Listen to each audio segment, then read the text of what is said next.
Bobcat Athletics on KFJB-TV is made possible by Assured Partners, Greg Young of Marshalltown, Lennox Employees Credit Union, Marshalltown Area Chamber, Marshalltown Community College, The Gregors Furniture and Mattress, Sports Plus, Wayward Social, Wells Fargo Advisors of Marshalltown, Marshalltown School District, Scooters of Marshalltown, State Farm, mtownproud.com.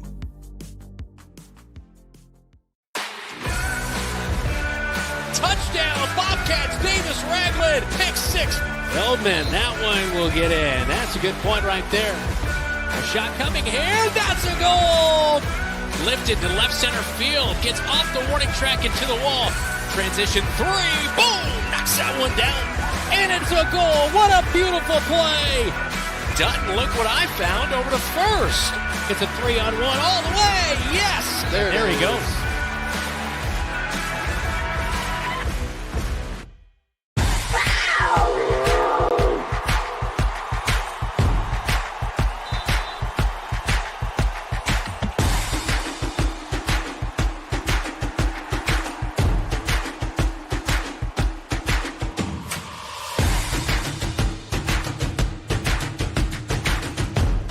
Over the middle of the field, beautiful one-handed catch by Johan Gomez. Moves the chains up near the 30.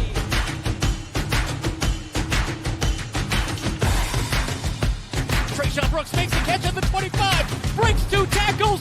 Touchdown! Bobcats! Do you think he'll set him on fire if we ask?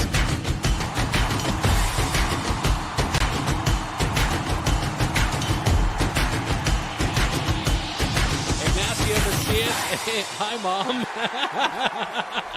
On KFJB-TV, it's Bobcat Game Day Live. Week number 9, we are at Valley Stadium in West Des Moines. Brandon Lewis, Dylan Doze alongside me. Welcome to Bobcat Game Day Live. We get you ready for tonight's matchup as the Bobcats 2-6, Valley is 6-2, ranked number 5 in the Radio Iowa poll. That's where we'll start. A lot of injuries on the Valley side, but we'll see if it makes much of a difference here tonight. They are a very tough-tested team. Yeah, you have a lot of talent. Will Zay Robinson go? Will Jaden McGregory go? Guys that are electric and in the backfield. But here's the thing about Valley. If you take away their speed, take away their strength, take away their skill, then there's not a whole lot there. But they are loaded across the board. They're 6-2. They're one touchdown away from being 8-0. This is a complete football team that is just smash mouth. They'll run it. They can play defense. This is a big, big test. Their quarterback threw an interception in the end zone in overtime to lose last week to Ankeny. He's a very good quarterback. He took over the signal calling last year in their playoff run. Yep. He's thrown 18 touchdowns, but he has thrown some interceptions. That'll be key tonight to see if the Bobcats can force some turnovers. Well, and one of the things, if Zay Robinson and Jaden McGregory don't go, those are two of his biggest targets. So when you don't have your safety blanket, who do you go to? And that's where mistakes happen. And the Bobcats have caused turnovers this year. They'll need a couple tonight to stay in this contest. Well, coming up here tonight, we'll talk more about Davis Ragland, but we'll see what performance he has tonight, fresh off a school record 30 carries a week ago. It was an impressive performance on the ground. Yeah, almost 170 yards on the ground. Last night on Bobcat Live, we had Jackson Hinkle and Arian Hancock on, and they just said it was a ton of fun blocking for him because Davis is almost his own lead blocker. He hits with force. He had a big night, and I know all his teammates, fellow seniors, really love to see him that successful on the gridiron last Friday. Coming up, it is our Radio Iowa Scouting Report, which will talk about the Hawkeyes coming off a loss against Michigan State, Dylan. I'll be down there tomorrow to hopefully it doesn't happen again because I paid money for these tickets. That's straight ahead, the Radio Iowa Scouting Report, all brought to you by Rainbow Car Wash in Marshalltown with 2 locations. This is Bobcat Game Day Live from Valley Stadium in West Des Moines, right here on KFJB-TV. The right insurance agent can make all the difference. Assured Partners agents represent multiple insurance companies. They can pick and choose from a larger variety of outstanding insurance options. Assured Partners also handles life and health insurance and Medicare supplement coverage. With access to local, regional, and national insurance companies, Assured Partners will create policies tailored to the coverage you need. For more information, go online to assuredpartners.com/Marshalltown. Power through partnership with Assured Partners in Marshalltown, Toledo, and West Des Moines. On KFJB-TV, it's Bobcat Game Day Live. From Radio Iowa Sports, this is the Scouting Report, an in-depth look at this week's prep and college games. Now from our studios in Des Moines, Todd Kim. The Hawkeyes try to bounce back by hosting Northwestern. A long-time rivalry comes to an end as the Panthers are at home against Missouri State, and there are two big small college matchups. High school football, the postseason begins with Week 9. That and more on the Scouting Report. Okay, gotta be late. Gotta go. Where'd I put... wallet. Check. And, phone. Check. Keys. Check. Lunch. Check. Checking for the things you need doesn't take long. But what about checking for your safety? Right now, 1 in every 5 vehicles on the road has an open safety recall. But it only takes seconds to check for open recalls on your car at checktoprotect.org. All you need is your vehicle identification number or license plate number. Your automaker may not have the right information to notify you about recalls by mail, especially if you recently moved or drive an older or used car. Checktoprotect.org is the quick, easy way to find out if your vehicle has an open safety recall and find the closest dealer who can make the repair for free. Laptop. Check. Before you go, take a minute. Visit checktoprotect.org. Check to Protect is a program of the National Safety Council. The Scouting Report from Radio Iowa Sports. Last week's lackluster performance and a loss at Michigan State ended many of the goals a veteran Iowa team had coming into the season. Gone is the chance to compete for a Big Ten title, as well as a spot in the expanded college football playoff. Just how disappointing this season will be is still to be determined as the Hawks get set to host Northwestern. The Wildcats are 3-4, but the recent history of this series has featured tough and close games. The Hawkeyes escaped Wrigley Field last season with a late field goal, and in the last 8 games in the series, it's tied at 4 wins apiece. They're a team where, they make you earn everything. They compete hard. They've got good players. So that's kind of what we're looking at. And if I was going to highlight one game this year, you look at the Indiana ball game. And Indiana, I think all of us know, has a really good football team. They're playing great football. 6 minutes left. It's a 3-point game. That's Iowa coach Kirk Ferentz. The Hawkeyes enter the game with a record of 4-3, and linebacker Nick Jackson says there's still plenty to play for. I mean, it's just 1 week seasons at this point, you know what I mean? You can get caught on the big picture. However many wins we can get at this point. But at the end of the day, it just comes to week by week, and you know what I mean? So it's just like you can't get to 6 wins if we can't get to 5 this week, you know what I mean? So that's what we're focused on this week is just pushing forward and getting that 5th win this week. Kickoff in Kinnick Stadium is 2:30. The game will be televised by the Big Ten Network. 9th-ranked Iowa State is idle this week. The Cyclones are 7-0 and return to action next Saturday at home against Texas Tech. It will be the end of a long-standing rivalry tomorrow when Northern Iowa hosts Missouri State. The Bears are moving to the FBS level in Conference USA next season. UNI and Missouri State have been conference rivals since both were part of the Mid-Continent Conference beginning in 1981. This is the last conference game of the original conference because Western's gone, Eastern's gone, Missouri State's gone, and it was us. We were the 4 originals, okay? That started this league. That's UNI coach Mark Farley. The Panthers are 2-5 overall. They sit at 0-3 in Missouri Valley Conference play. There's a couple of big small college games in the state this week. The co-leaders in the Great Plains Conference collide tomorrow when 4th-ranked Dordt hosts number 8 Morningside. Dordt coach Joel Penner says finishing drives in the red zone will be a key. Dordt has the GPAC's top rushing attack, while Morningside has the league's top passing offense. Sometimes it's who makes the fewest mistakes. I mean, that's definitely a part of it, but I think this one's going to come down to which team can create the most explosive plays, protect the ball, and you got to score points. We've had games where we've been statistically very good and not won. That's not what you want. You got to score points. So red zone offense is going to be a big feature as well. The lead in the American Rivers Conference race is on the line in Cedar Rapids tomorrow when 13th ranked Wartburg visits number 21 Co. Wartburg coach Chris Winter says the Co-Hawks are outstanding on both sides of the football. They run the football really well. They got a nice offensive line, a couple nice backs. They're efficient on offense. They're not really making a lot of mistakes turning the ball over, and their defense is as good as any in the country. I mean, they stop the run, they put pressure on your quarterback, they make it hard to move the ball, and that's a pretty good combination for winning a lot of football games. Co averages just over 236 yards of rushing per game and gives up just under 40. High school football's next on the Scouting Report. Okay, men, this is your time. Maybe you didn't choose this, but you're here now. You're gonna go out there and be an all-star caregiver. It's up to you. So what are you gonna do?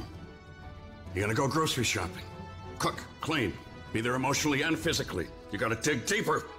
Drive them to physical therapy, doctor's appointments. Don't you forget about the pharmacy. I know you won't, because that's what caregivers do. Don't give up. Don't ever give up. This is your time to show the world, your family, and yourself that you're tougher than tough. Now go out there and be the best caregiver this world has ever seen. Caregiving is tougher than tough. Find the care guides you need at aarp.org/caregiving. A public service announcement brought to you by AARP and the Ad Council. The Scouting Report from Radio Iowa Sports. The postseason begins in the four smallest classes tonight, and that includes 2A, where there is one opening round game involving rated teams as Cherokee visits Spirit Lake. Caleb Claycamp has a preview. The Cherokee Braves, taking the number 10 spot on Radio Iowa's final rankings of the year, travel up to Spirit Lake to take on the number 1 ranked 7-1 Spirit Lake Indians. It's just going to be a matter, we need our best overall game. Even against Central Lyon, which was a win, we didn't play extremely well. So against Spirit Lake, with all the tools and weapons they have, we're going to have to really take care of the football, live the kick, as they say, no turnovers, and just outscore them a little bit. We don't want a high-scoring game with these guys. I'm excited to play a quality opponent. Cherokee's a phenomenal team. Incredibly athletic, explosive on offense. Their quarterback's just a dynamic athlete on both sides of the ball, and a lot of really good pieces all around him. So it's going to be a tough team to defend. So it's a tough matchup, but it's exciting for a tough matchup. It's a win or go home top 10 Class 2A matchup. Will it be the Spirit Lake Indians or the Cherokee Braves? For KCHE Radio in Cherokee and your Radio Iowa Scouting Report, I'm Caleb Claycamp. Also in Class 2A tonight, it's second-ranked West Lyon hosting Garner-Hayfield Ventura. Third-ranked PCM is at home against Des Moines Christian, while fourth-ranked Van Meter hosts Albia. 1A tonight, top-ranked Grundy Center is at home against Eddyville-Blakesburg Fremont. It's second-ranked Dyke New Hartford hosting Ogden. Third-ranked Sigourney Kyoto plays host to West Branch. In Class A, eighth-ranked Oakland Riverside opens at home against Linville Sully. Chris Varney reports. The Bulldogs are the 2 seed out of District 7, led by junior Jackson Gordon with 1,649 rushing yards, which leads Class A running backs and 5th in the entire state. Riverside head coach Darryl Frayne. A lot of times, other guys just kind of run into the pile or run to the area they're supposed to. And if there's a hole that opens up early, he usually pops through it. And that's probably unique for him and the high school kids. So we're glad we have him able to do those things, and we'll take advantage of it. Linville Sully head coach Mike Parkinson has just the answer for Gordon. It's Taryn Gosselink, who has 22 tackles for a loss on defense. Taryn Gosselink has been a really important player for us there. He's played a combination, a little bit of a defensive end and an outside linebacker. We kind of have this hybrid edge guy that we use. He's one of the state leaders in tackle for loss, and he's just done a really good job for us, kind of getting in the backfield, making big plays. 5-3 Linville Sully visits 6-2 Riverside in Class A first-round playoff action tonight. For the Scouting Report, I'm Chris Varney. Also in Class A, top-ranked ACGC hosts Wayne. It's second-ranked West Hancock at home against HMS Hartley, while third-ranked Lisbon plays host to Starmont. There's one rated matchup in the opening round in 8-player. It finds 6th-ranked Bedford on the road at number 9 Belle Plaine. It's top-ranked Algona-Garrigan hosting Tripola. Number 2 Lennox is at home against Exira EHK. This season, Beck's is recognizing student athletes that are not just a star in athletics, but a player that shows heart in school, at work, through the community, and in the ag industry. Besides athletics, Student Senate, and National Honor Society, Olivia Primrose from Vinton-Shellsburg works at a pharmacy and is a certified nursing assistant. And our school actually offers a course that you can get CNA certified. So I took that last year. So I am certified as a CNA, and that's pretty cool. Addison Poppin of Webster City will miss her senior season in volleyball and basketball due to an ACL injury and says dealing with adversity is something she learned while watching both of her grandfathers farm. There's always issues like while farming that they don't expect, and I obviously didn't expect this either, but I realized with a lot of hard work that I can get through it and meet my end goal. Growing up on a farm has taught Azaria McDonough of Central Springs the value of hard work and persistence. You know, don't give up just because something failed on you. You know, like, sometimes, like, I know my dad gets really frustrated, and, like, I see that. Like, just not giving up and just keep on, like, trial and error and keep on going. Cale Van Sickle of Southeast Valley says interest in farming took off after his father let him drive a tractor at a young age. Probably about 4 or 5, we have an old International M. He let me drive that around the yard. I used to always sit on his lap, and he always let me steer. Nominate a student athlete by searching Beck's Player with Heart. The rest of Week 9 is next on the Scouting Report. At Beck's, we stand up for the things that matter most: our faith, our independence, and helping farmers succeed. As the largest family-owned seed company in the U.S., we believe in the integrity of remaining an independent family-owned seed company. Since our founding in 1937, we have continued to produce quality products backed by a quality family of employees and dealers dedicated to serving American farmers. And that's something to be proud of. Beck's, founded in faith, forged in America. For more information, visit beckshybrids.com. When you think of a healthy relationship, what comes to mind?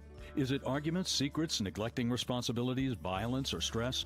These aren't healthy, but can happen with family, friends, and loved ones if alcohol or drug use has taken over their life. If you are experiencing problems in your relationships, take the first step to talk to someone about finding resources or even treatment options. We walk beside you, so you're never alone.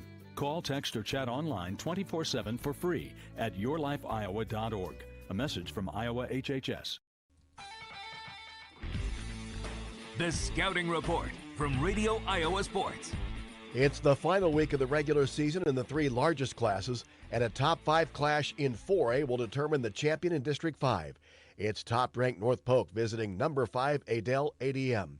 Shaquan Nettingham will call the game for Raccoon Valley Radio. The Tigers sit at 7-1 on the season with their only loss to the Lewis Central Titans back in Week 3 in overtime, 30-27. North Polk has not lost all season, with their closest match being Week 1 against Bondurant Farrar, winning 42-41. ADM junior quarterback Hudson Scholl has over 1,100 passing yards with 12 touchdowns and has also rushed for 769 yards and 12 TDs on the ground. North Polk senior quarterback Nathan Feldman has thrown for 587 yards with 6 touchdowns and rushed for over 1,200 yards, scoring 18 TDs. Both teams have already clinched the playoffs. Tonight's game will determine the seeding. Again, my name is Shaquan Nettingham with Raccoon Valley Radio and K1079 KKRF for the Scouting Report. Also in Class 4A, there's one other rated matchup. It finds 2nd-ranked Pella at home against 6th-ranked Gilbert.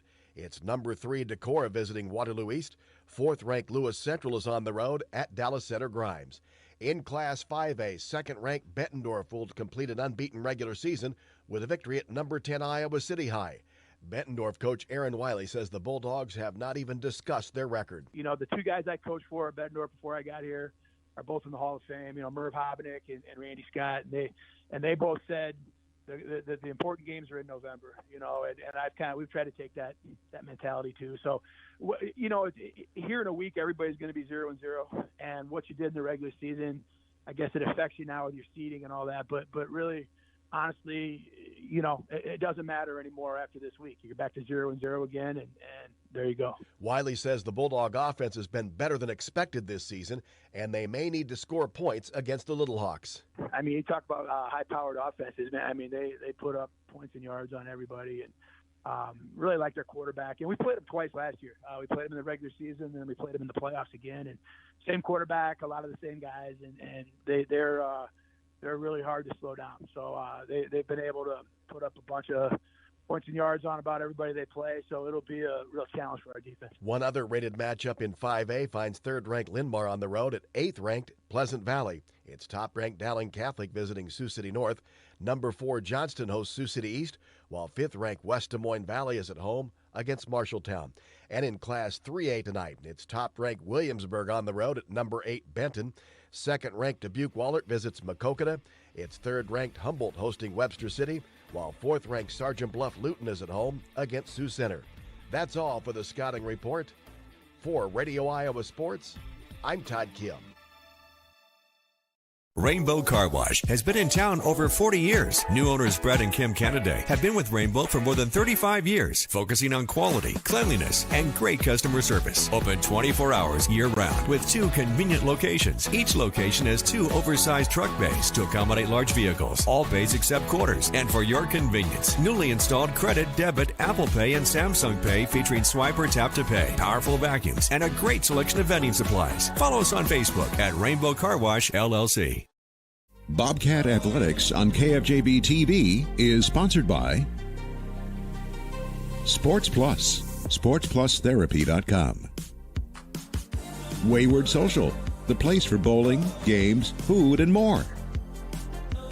And Wells Fargo Advisors of Marshalltown, helping you develop strategies for pursuing your financial goals.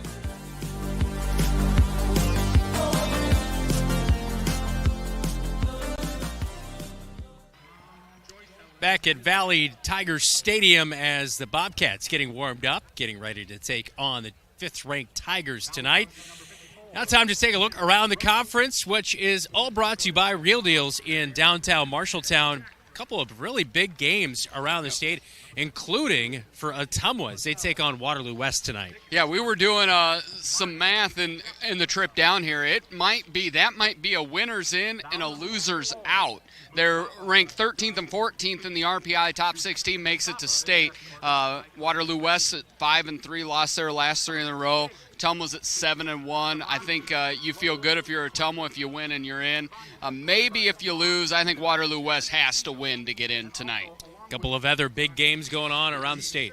Yeah, you have number 5 Linn-Mar's traveling to take on number 6 Pleasant Valley. Number 2 Iowa City Liberty is taking on Cedar Rapids Jefferson. Ames is at Waukee Northwest. Urbandale is at Ankeny Centennial. And then you get number 3 Dowling travels up to Sioux City North at Morningside College to take on Sioux City North, the North Stars. Des Moines East is at Roosevelt. Number 8 Sioux City East travels to the metro area. They take on number 4 Johnston. And number 1 Bettendorf takes on number 9 Iowa City High. And then at that 4A level, Hoover travels to number 15 Newton. Number 13 Fort Dodge travels to see number 7 Spencer.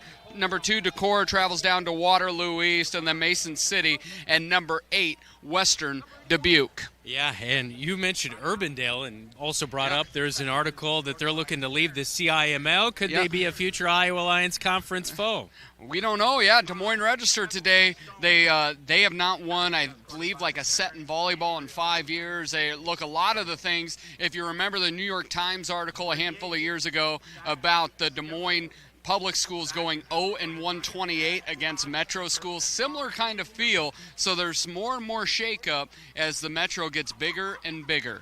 Nobody feeling sorry for Urbandale as of right now, though.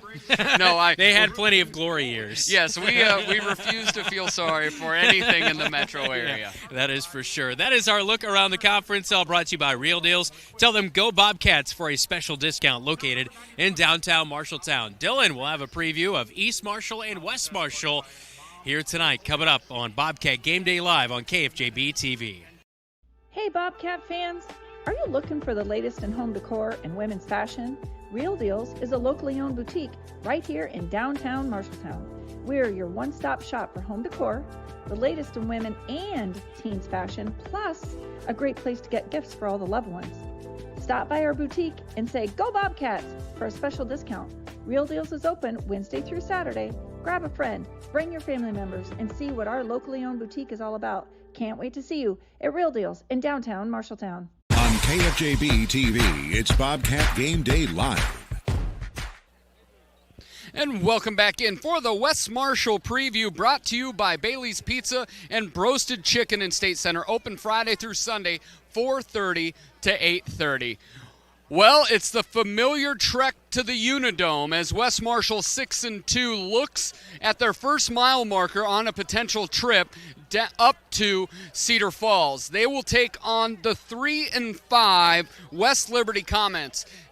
And before you just look at the record, the 3-5 West Liberty Comets, there is a pathway for an upset here tonight, and it really starts with their quarterback. If you look at their quarterback, it comes down to he's been able to about almost 1,500 yards in the air, and half of them to his favorite wide receiver, Seth Axum. And Riker Dangler has been really good through the air, but he also has almost 500 yards on the ground.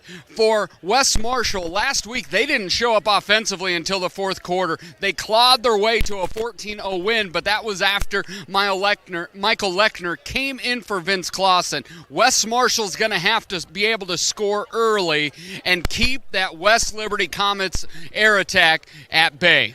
I anticipate West Marshall passes this test, but it'll just get tougher on their trip to the Unidome. And that's been the West Marshall preview, brought to you by Bailey's Pizza and Broasted Chicken in State Center. Open 4:30 to 8:30, Friday through Sunday. Bailey's Pizza and Broasted Chicken and West Marshall football have long been State Center traditions. And with a year full of changes, it seems like traditions are harder and harder to come by. While where you enjoy it might have changed, Bailey's commitment to delicious pizza and broasted chicken can still be found in every bite. Enjoy the local tradition of Bailey's Pizza and Broasted Chicken, open Friday through Sunday, 4:30 to 8:30 for carry-out only. Bailey's Pizza and Broasted Chicken in State Center, proud sponsors of West Marshall football. On KFJB-TV, it's Bobcat Game Day Live. Welcome back to Valley Stadium as we take on the East Marshall preview. East Marshall preview is presented by Laurel Diesel Services, your locally owned qualified diesel mechanics.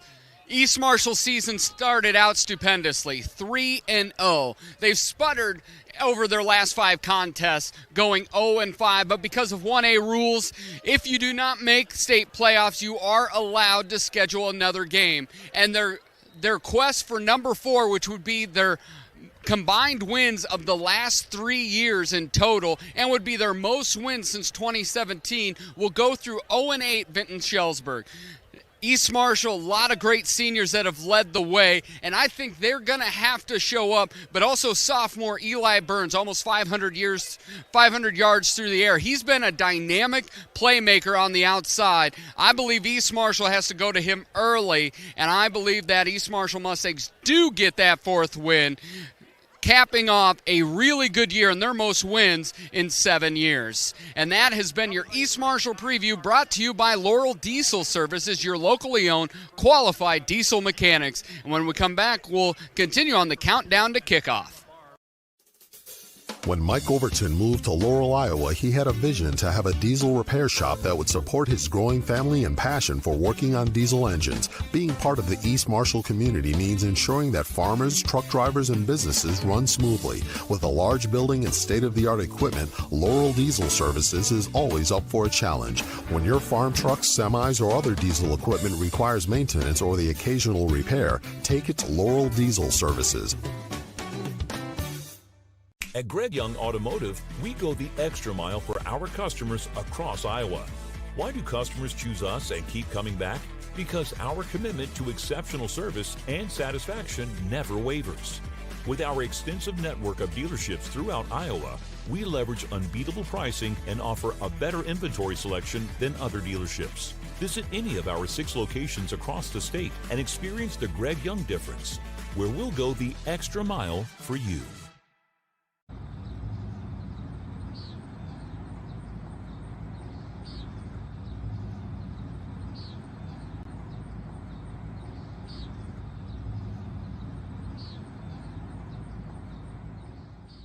You look forward to retirement as your time to relax. But now that it's here, turns out relaxation is overrated and you'd rather get back to work with an idea of your own. Wells Fargo Advisors can help.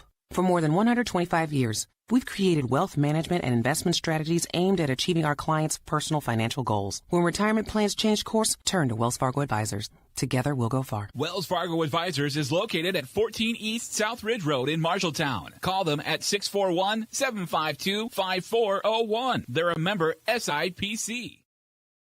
When heading to the stadium, don't forget to scoot through the Scooters Coffee drive-thru on the way to the game. With a variety of drinks to choose from, you can give your school spirit a quick boost before cheering on the Marshalltown Bobcats. Try one of the fall features like the caramel apple smoothie, a pumpkin spice latte, or maple bourbon cream cold brew to get you through the game. Scooters Coffee. Amazing people, amazing drinks, amazingly fast. South Center Street in Marshalltown. Proud to support Marshalltown Bobcat football. This is the countdown to kickoff on your home for the Bobcats, KFJB-TV. Chilly football Friday night, 58 degrees as we approach kickoff a half hour from now. As number 5 Valley Tigers 6-2 on the season, taking on the 2-6 Marshalltown Bobcats on a 2-game winning streak. We'll see if that momentum can kind of propel them into this final regular season game. Yeah, and I think we actually saw post that Newton game. I actually thought the last 4 games at points against Ottumwa really competed. Waterloo West, it all came down to turnovers. And then finally, those growths on the offensive side, you get Ames in a hard-fought contest, you get Lincoln. I think that ability to control the clock is going to be really important tonight. Bobcats, of course, closing out the season with a trip to Valley. Never the way maybe you want to end it against such a good team. But what's your message if you're Coach Goodvin here tonight? This is really, especially for sophomores and juniors getting playing time, this is, kind of like your bowl game, right? I mean, this is the pinnacle of it. And so you really want to go out there and leave a good taste in your mouth to kind of maybe propel you into next season. Well, and if I'm Xavier Anderson, if I'm Davis Ragland, they saw the field 2 years ago when we came down here, 3 red zone opportunities in that first half, and they equated -7 points because of the block punt for a touchdown, but they competed really well. And so if I'm those seniors, I'm talking to the sophomores as well, is if you come here and compete, we belong on the field, and if you make some stuff happen early, then you get that confidence going. But there's great opportunity to play really good football, and if you're a senior, this is your last time. Yeah, that is for sure. Our Century Plumbing scouting report is coming up on the Valley Tigers. We'll take a look at the black and orange with Dylan when we come back on News Talk 1230 AM, 93.9 FM, and here on KFJB-TV. The equity in your home is power. Power to remodel your home. Take a memorable vacation. Add a deck or patio. Lennox Employees Credit Union can help you unleash the financial power you possess with a home equity loan. Consolidate debt, fund a student loan, or pay for a wedding. The loan process is easy. See Lennox Employees Credit Union, 1004 East Main Street in Marshalltown. Member NCUA, Equal Housing Lender. Online at lennoxecu.com. This is the countdown to kickoff on your home for the Bobcats, KFJB-TV. Back in on the countdown to kickoff, time for tonight's scouting report on 5th-ranked Valley Tigers, all presented by Century Plumbing. We were talking down on the field as we were watching them warm up. This is a team that looks a little bit different. These are a lot of grown men acting like they're 17, 18-year-old kids. Yeah. They're big dudes, but also in just Coach Gary Swenson can outright coach. Now for the Bobcats, you dodge a little bit of a bullet. Best offensive playmaker, Zay Robinson, not in uniform here tonight. And then on the flip side, you look at Andrew Price, the really prolific outside backer, also not in uniform tonight. But I don't think it's going to change how they play. On offense, they will spread you out 3 or 4 wide receivers, but not always to throw. They'll come at you with that big back Darius Mason. He's Jerome Bettis, Mike Allstott, Derrick Henry, that kind of back. All the good names there, Dylan. Yes. They'll spread you out so he can run right at you. So they get one-on-one matchups, use that speed and skill and force to move it out. But then they'll go to King Coleman, a smaller back as well. He's the one that tends to find the end zone zone quite a bit. On defense, it's a 4-3, but their linebackers are going to be up in your business. They're going to play around the line all night long, playing fast, looking to make plays. Bobcats are going to have to be really effective winning those reps on the line of scrimmage to be able to get some yards. This Valley team, 6 points is the difference from being undefeated. A 3-point loss to Ankeny, and then a 3-point loss to the rival Dowling. Yeah, and that's a big deal. You talked about last week with some injuries and things. Maybe that Ankeny game's a little bit different. Yep. But yeah, if you're within 3 of Dowling and knowing where they've been, it's always a war. And I anticipate this is going to be a team that's going to fight for an opportunity to lace them up at the Unidome later this year. That is your Scouting Report presented by Century Plumbing, specializing in service plumbing in Marshalltown. The Cat Connection and our pregame interview with head coach Adam Goodvin on the way on the countdown to kickoff. When you need a plumber quickly, try Century Plumbing of Marshalltown. We specialize in service plumbing, not new construction or large remodels, so we get to our customers faster, from clogged drains to water heaters and everything in between. We can help with a guaranteed appointment and quality efficient service. I'm Sarah, co-owner of Century Plumbing, and I'd love to book your appointment today. Call 641-750-0108. That's 641-750-0108.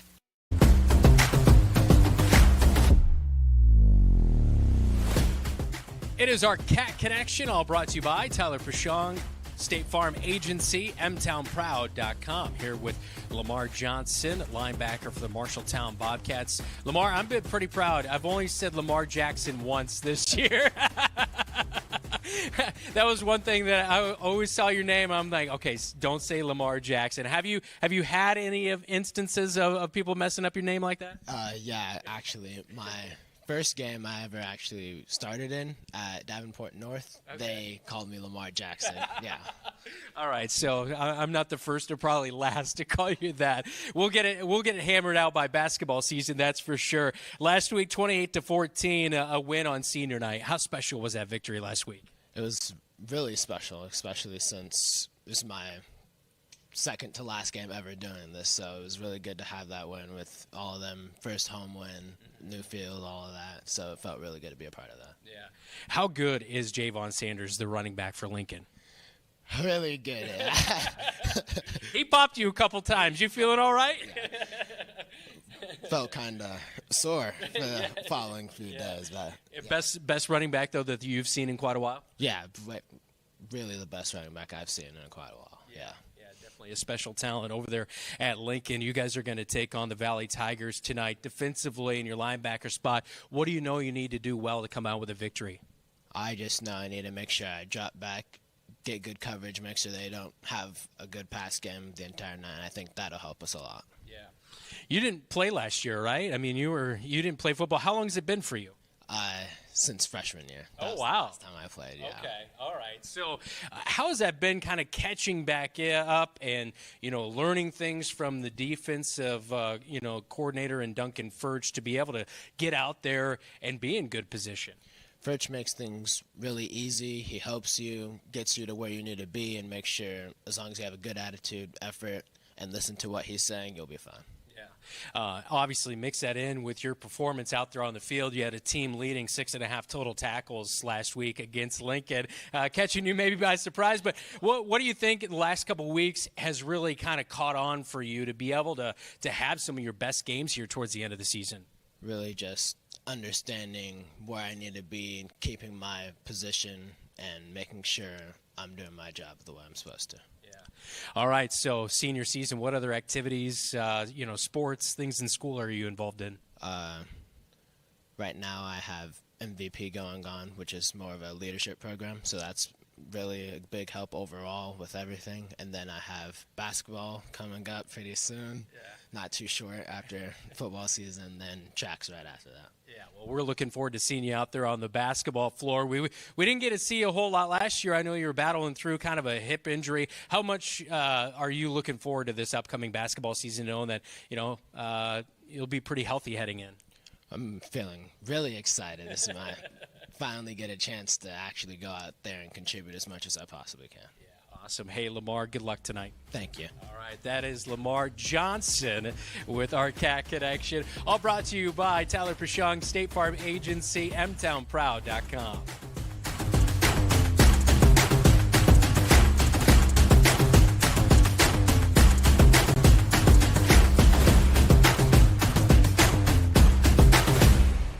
At Tyler Pashong State Farm, we are M-Town proud. For us, M-Town Proud is about having absolute pride in the place that we live and work.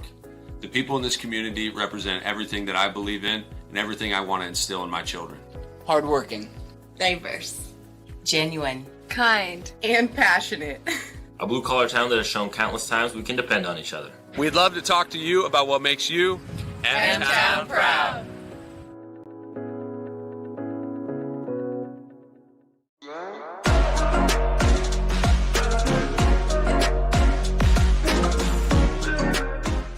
Back in on the countdown to kickoff. It is our Exterior Plus home remodeling pregame interview with head coach Adam Goodvin. Week number 9 of the high school football schedule as the Bobcats on the road tonight at Valley Stadium. Coach, last week 28-14, a senior night victory.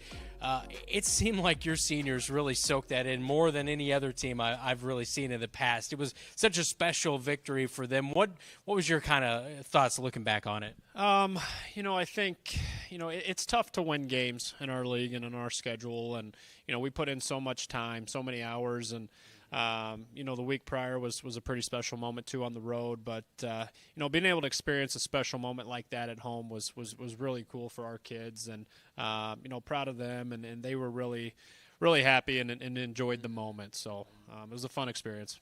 Yeah, not only the senior night victory, but it was also the first victory on the new turf field here at Leonard Cole Field since the renovations had happened. So to be able to get that in front of your home fans like that, on that side of things, all the work that goes in, that kind of thing, not only by yourself, but all of your coaching staff, I'm sure that's got to be a rewarding experience for everybody involved.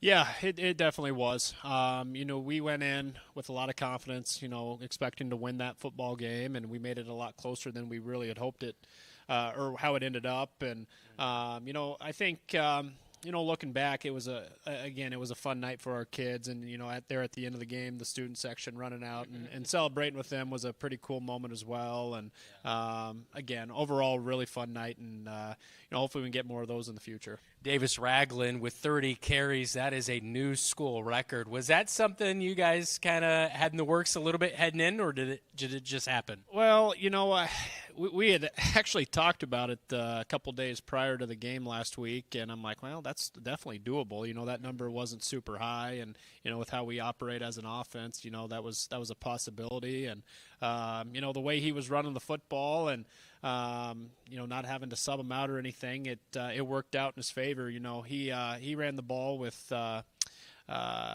with aggression. It was a fun night for him. Final touchdown of the night went to Davis Ragland. He had 2 touchdowns on the night, but it was going to be 26-14 at that point. And you knew that on the other side, Lincoln, their 2 second-half possessions, they had gone down the field and scored. And so you wanted to go up by 2 touchdowns. Was there any question in your mind that Davis Ragland was not going to get that 2-point conversion attempt? No, not at all. We just flipped the play. We ran it to the left behind Hinkle and Xavier and punched it in, so no questions whatsoever. Of course, getting the victory last week, week 1 through now heading into week number 9, the installation of the offense. How would you kind of assess it as we've seen it come along here and the yards have started to pile up, your offense averaging about 4 yards per carry, that kind of thing? I'm sure that's a little bit closer to where you want to be. So as you kind of assess yourself and play calling and all those kind of things, how do you think it's been this year as week by week has gone on? Well, we're getting better. I think we came into the year with a lot of unknowns. I think it's easy to look back and say, man, this is kind of where we wanted to be week 1, week 2, kind of where we're at right now. But, that's where we are. And I think it's a no-brainer to say that we have improved and we're getting better in our option game and with our pitches and our assignments and, making our reads and all the little details that come with it. And, I just expect us to continue to get better too. It's a progress, or it's going to take some time, and we've got the kids that are going to be able to find success with it in the future. Valley's your opponent in week number 9. You know, the seniors have one more game here tonight, but for the juniors and sophomores who also get a lot of playing time, how key is a game like this, especially against a big opponent in Valley? It's a great opportunity. I mean, Valley's a great football team every single year, and I think just looking at some film, and I think this year in particular, they're better than they have been in the past. So it's a great opportunity for our kids to go out there and compete against one of the state's best teams, and it's going to be a fun night. You know, we're telling them you got to win each play. You know, take it play by play, and then see what happens. So. Valley Tigers, the opponent tonight. We'll break down tonight's matchup when we come back on the Exterior Plus home remodeling pregame interview with head coach Adam Goodvin. My name's Lake Schultz. I'm the co-owner of Exterior Plus Home Remodeling. At Exterior Plus, we truly strive to build relationships one customer at a time. And that's why we're the Midwest's #1 choice in full home remodels. Located in Marshalltown, Iowa, as well as Lincoln, Nebraska, we pride ourselves in providing quality service on time, every time. Give us a call for a free inspection and estimate at 844-261-6111. That's 844-261-6111. Thanks. Talk to you soon.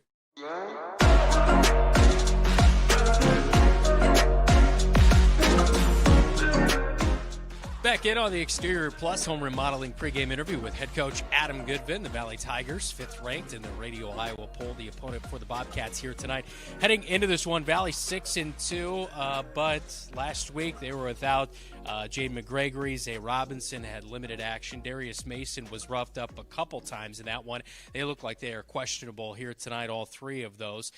When you come into a game like this, knowing those guys may not be out there, they may get limited action. What's that kind of like in your preparation?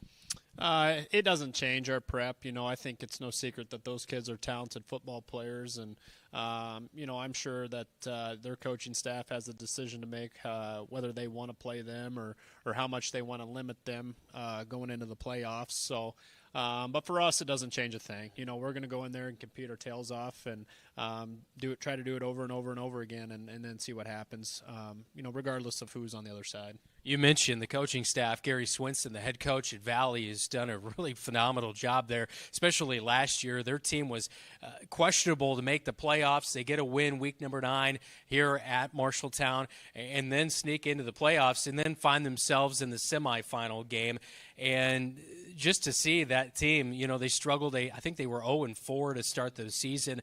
To be able to see them do that, you know, over there, is there something as a coach you kind of look to and on how, you know, you take a team from maybe not with that possibility, but then, you know, kind of having that hope to get in there late and then accomplish things in a new season? Yeah, I think so. I mean, I think you got to have hope and belief in your guys and what you're doing, your system, regardless of what your record is. I think the thing that they had going for them a year ago in that 0-4 situation was they were playing a brutal schedule, which really prepped them to make a run there at the end of the year. So, you know, sometimes you hear some of those metro schools complain about the toughness of their schedule, but you know, I think they were proof right there that you can benefit from it as well. Their quarterback last year, really, who kind of helped turn the tide, was Drake DeGroat, and he took that quarterback job last year. This year he has 18 touchdown passes coming in. Where have you seen him improve year over year? You know, I think he's making smarter decisions. You know, I think, again, he's got some weapons around him, that's without a doubt, and some big guys up front that allow him a lot of time to get rid of the football. And, you know, he seems to really understand what they're trying to do offensively from a scheme point of view, and does a pretty good job with it, obviously. So. How hungry is your secondary, knowing he is prone to throwing interceptions? He threw a costly one that cost them the victory last week against Ankeny. Yeah, you know, our guys back there, we felt like we've dropped a few interceptions this year, so they're trying to go get some more. And but it all starts up front. We've got to get pressure from our D-line, and then our linebackers have got to reroute to allow our DBs to go back there and make plays. In a game like this, you know their line is pretty good, especially on the defensive side of things. So offensively, past couple of weeks, your time of possession has been really good. I look at Ames. You had a 6-minute drive out of halftime, that kind of thing. How do you do that here tonight and establish the run and establish, I'm sure, time of possession is going to be key for you? Yeah, absolutely. We've got to be extremely crisp in our rules and understand what we're trying to accomplish and then execute it. And like I told you earlier, we got to take it play by play. You know, our goal is to win each play, and if you do, great, go win the next one. If you don't, wipe it and then go get the next one. So we've got to be very detailed with what we're trying to do and snap the ball late in the play clock and hope for 4 or 5 yards. Good luck tonight. I appreciate it. All right, that is head coach Adam Goodvin as the Valley Tigers and the Marshalltown Bobcats match up. We'll take a look at tonight's starting lineups for both squads when we come back on the countdown to kickoff right here on KFJB-TV.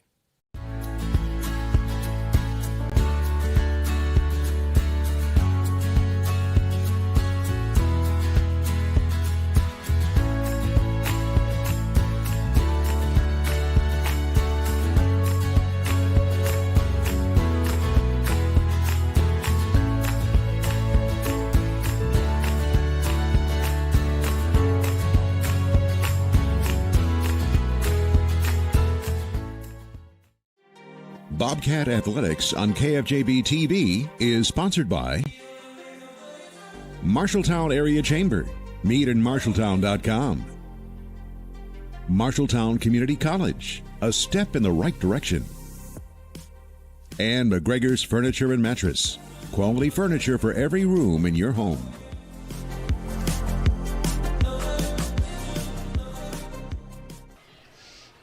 Back at Valley Tiger Stadium as the Marshalltown Bobcats in the locker room getting ready to come out here shortly. Let's take a look at tonight's starting lineups for both the Tigers and the Bobcats.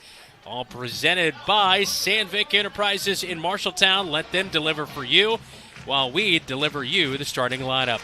First off for the Valley offense tonight, it'll be Drake DeGroat. He is the starting quarterback, number 15. 2 interceptions last week, 1 of 11 through the air against Ankeny. One of those interceptions to end the game in overtime and seal the win for the Ankeny Hawks 13-10. 18 total touchdowns, 5 interceptions.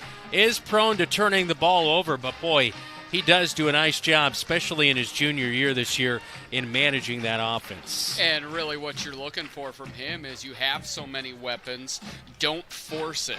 Don't force it. Drop it down, because you have anybody you throw it to is going to be able to make plays. Where he'll get in trouble is if he tries to force it down the field, and that's where those linebackers for the Bobcats are always active. See if they can grab a pick or two. He'll hand off tonight to Jaden Davison. We'll see if Darius Mason goes here tonight against the Bobcats. He has 368 rushing yards on the season coming in. Jaden Davison, the starter, though, 88 yards and a touchdown this year. At wide receiver, Will Clayton, Trent Grievengood, as well as Jaden Brown. And on the offensive line, it's Shaka Shones, Joe Mauser, Nick Buzzle, Derek Ellens, and Marcus McGregor. On the defensive side for the Valley Tigers, on the defensive line, guys that can get after it. Colin Staker, CA, 3.5 total sacks on the season. Ben Booth, Alonzo Jimenez, he has 15.5 total tackles on the defensive line. And Jerome Horn, 23.5 total tackles, 1.5 sacks. That is a defensive line that can get after it. Yeah, it's talking to Hancock and Hinkle last night. They just said, well, they're big, they're fast, and they're strong. So they're going to have to win those reps because those are really disruptive defensive linemen. Drew Downing, Dane Christensen, Andrew Price in the linebackers squad. Price really sticks out. He had 6.5 total tackles in this game a year ago. And we thought he was going to be in the starting lineup, but then when senior day, we saw he was without shoulder pads, so it'll be interesting to see who fills in for Price. Dante Scarata is the starting corner, as well as Cam Grabari. And at safety, it'll be Gage Olson, number 8, as he had 2 interceptions last week. He's really good back there. And that's going to be important. The Bobcats don't throw it a whole lot. We did see a little bit of pistol in the warm-up, but when we do throw, it's for big plays. Yeah. And that's where Jacob's going to have to move his eyes to keep out of the range of number 8 from picking off a ball. Micah Layla-Schur is also the other starting safety, as he had 8 total tackles last week against Ankeny. All right, for the Marshalltown Bobcats starting offense here tonight, things will look like this. Jacob Hayes starting quarterback, 7 of 12, 102 yards and 2 touchdowns, 43 rushing yards last week. Really thought he had one of his better games of the year. Yeah, I thought so. He was in control. He made big plays. He spread it around a little bit. I thought it was a good effort. He'll hand off a lot tonight to Davis Ragland. 30 carries, 169 yards, 2 touchdowns, a 2-point conversion a week ago. Kyle Smith caught a touchdown pass last week. He'll start at wide receiver.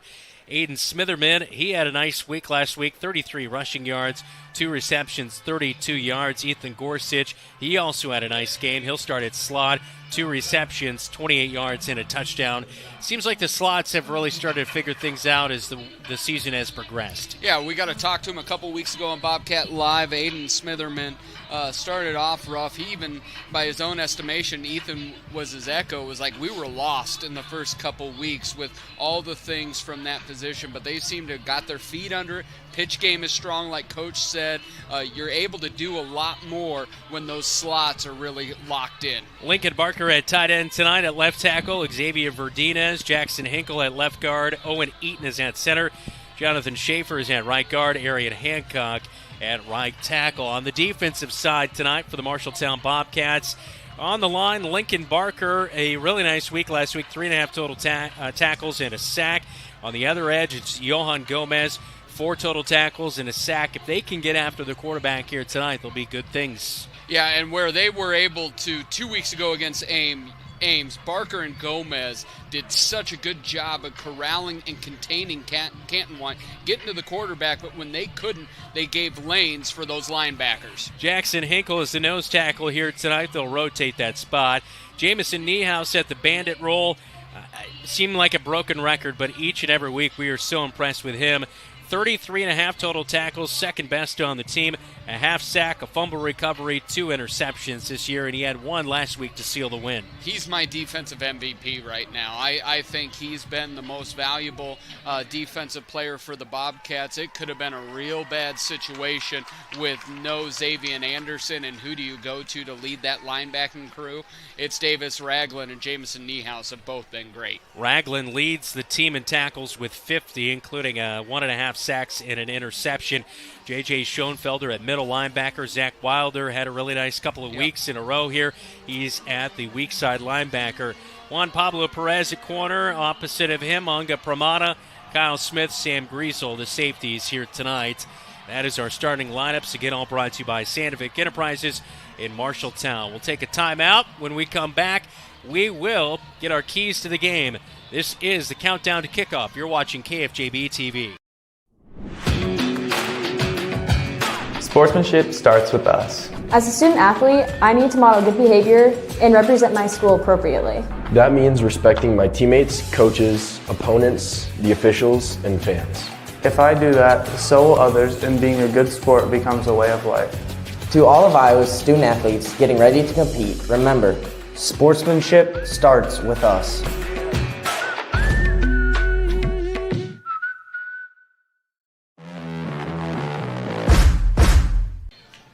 Today's keys to the game, sponsored by First Rate Real Estate, FirstRateTeam.com. Dylan?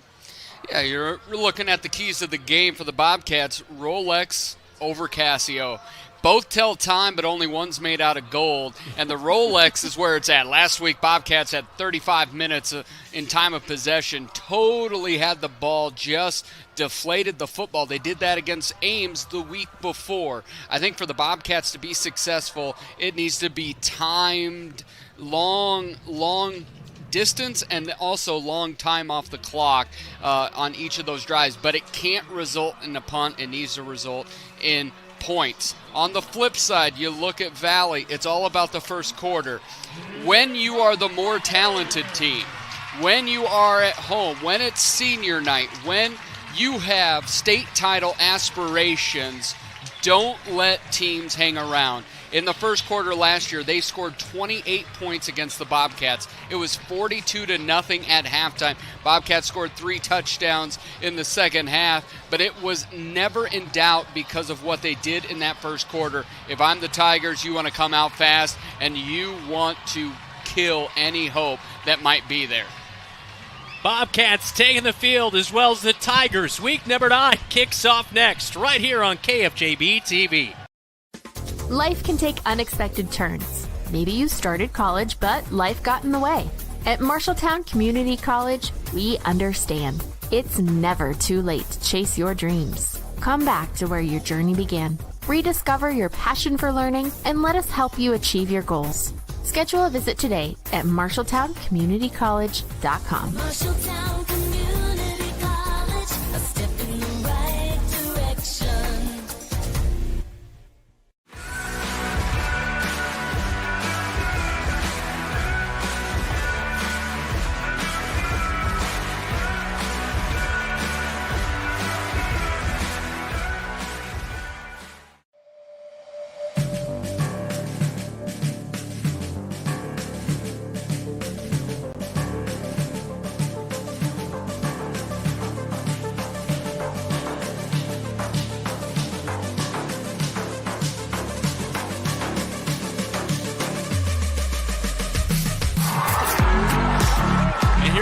To the air for the first time tonight. Caught by Kyle Smith at the 20. 10-5. Touchdown, Kyle Smith. Breaking other tackles. First down, Bobcats. And this one's going to be blocked back at the 10-yard line. Touchdown, Bobcats. Looks to pass over the middle of the field. And Johan Gomez catches it. 25. He's loose all the way in for a Bobcat touchdown. One man to beat, and he will. Pressure from behind by J.J. Schoenfelder. Intercepted. It's Niehausen. Bobcat football starts now. Well, these are games where you'll find out where you stand real quickly. The number 5 Valley Tigers host tonight at Valley Stadium. Brandon Lewis, Dylan Dose alongside me, our producer Zach Tomish, Keith Stewart, Jesse DeMeyer on camera, and Jeff Brooks, our producer, back at the KFJB studios. Valley won the coin toss, and they elected to receive to begin the game. So the Bobcats will kick off tonight and go on the defensive end first. Johan Gomez will not kick. It'll be Luis Monghay tonight after sitting out a week ago. Our kickoff, all presented by Century 21, Marshalltown's #1 home team. Week 9 underway. Monghay kicks off, and it's out of bounds. Near side, about 15 yards. That one well off the right side of the foot. And it will be good field position for Valley to start here tonight at the 35-yard line. So not what you want to do against a high-powered offense. Give them great field position. Valley averaging 317 yards per game and 34 points per game. Their only losses against Dowling and Ankeny, both by 3 points. But they beat Southeast Polk 20-17 to begin the season, and then dominated Johnston, Waukee, Ames, Waukee Northwest, as well as Waterloo West, 49-0. That's a common opponent with the Bobcats, as well as Ames in a 49-14 game.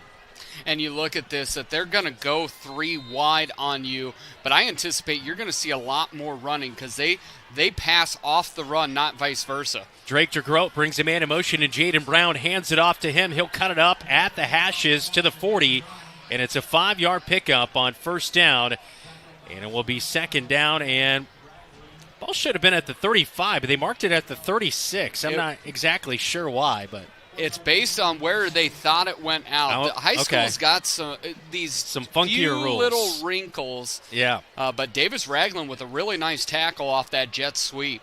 DeGroat operating with 2 wide receivers, pistol formation. He has Jaden Davison, who's getting the start tonight, behind him. He'll hand off left side, go off of left guard.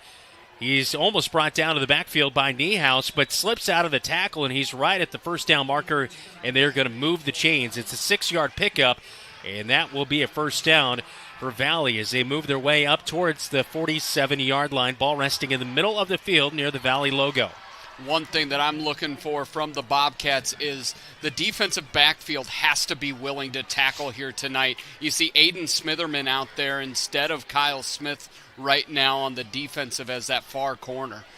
King Coleman has 5 touchdowns on the season. He's not on the field right now. It is Jaden Davison, the running back. He'll get the handoff right up the gut. Makes one good cut around left tackle. He's loose at the 40, 30. One man to beat at the 20, 10. High steps into the end zone. Jaden Davison, second rushing touchdown of the season. And this one, a huge one of 53 yards. And it's 6-0 Valley, 10:42 opening quarter.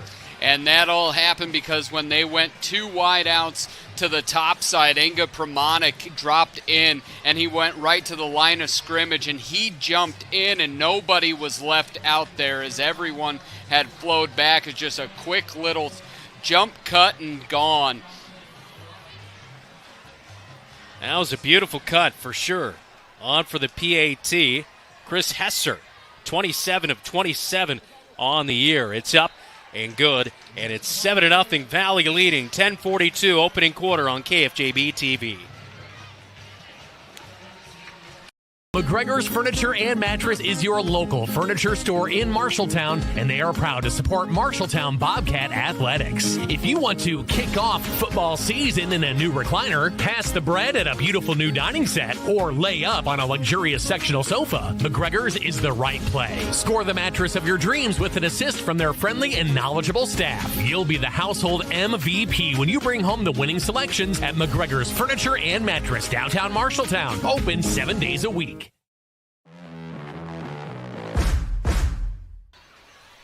Just over a minute taken off the clock on a 64-yard drive, a 53-yard touchdown run right here by Jaden Davison. And that was a beautiful cut. Yeah, it was a cut, and he didn't get touched. It was just wide open.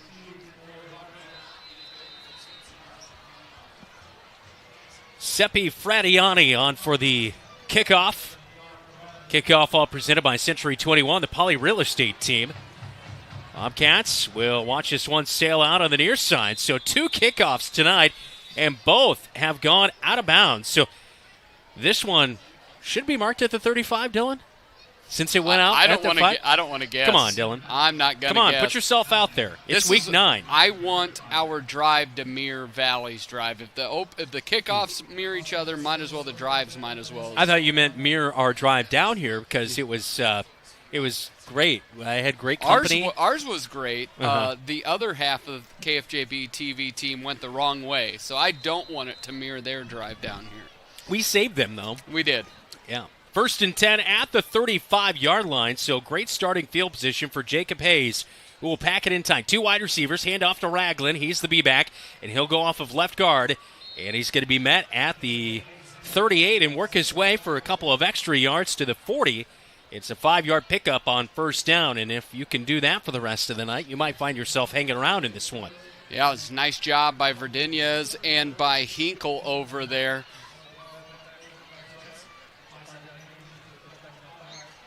Hayes underneath center, 2 slots in the formation with a B-back. Smitherman goes in motion. Bobcats hold up. They'll check to the sideline for the play call as everyone will check their wristband on 2nd down and 5. Ball on the far side hash for the all-white uniforms tonight for the Marshalltown Bobcats on the road. Hand off, Ragland right up the gut. Flag flies in right as Ragland was rolling off of a tackle. We'll see what the call is. It's about a 3.5-yard gain near the 44-yard line as the officials will get together and figure out the call here. And it looks like an illegal block below the waist. It's going to be a chop block, meaning somebody was engaged up top and the other lineman cut him at the knees. And that's of the big boy variety. That's a 15-yarder. Now we'll back it all the way up to the 25-yard line. So you're looking at 2nd down and 20 now. Trying to look where it was there. I can't really I think quite Hinkle see. came in late as Owen Eaton was engaged right there in the middle, but that's a tough call in the mix of a bunch of bodies. Hayes underneath center on 2nd down and 20. Ball still on the far side hash.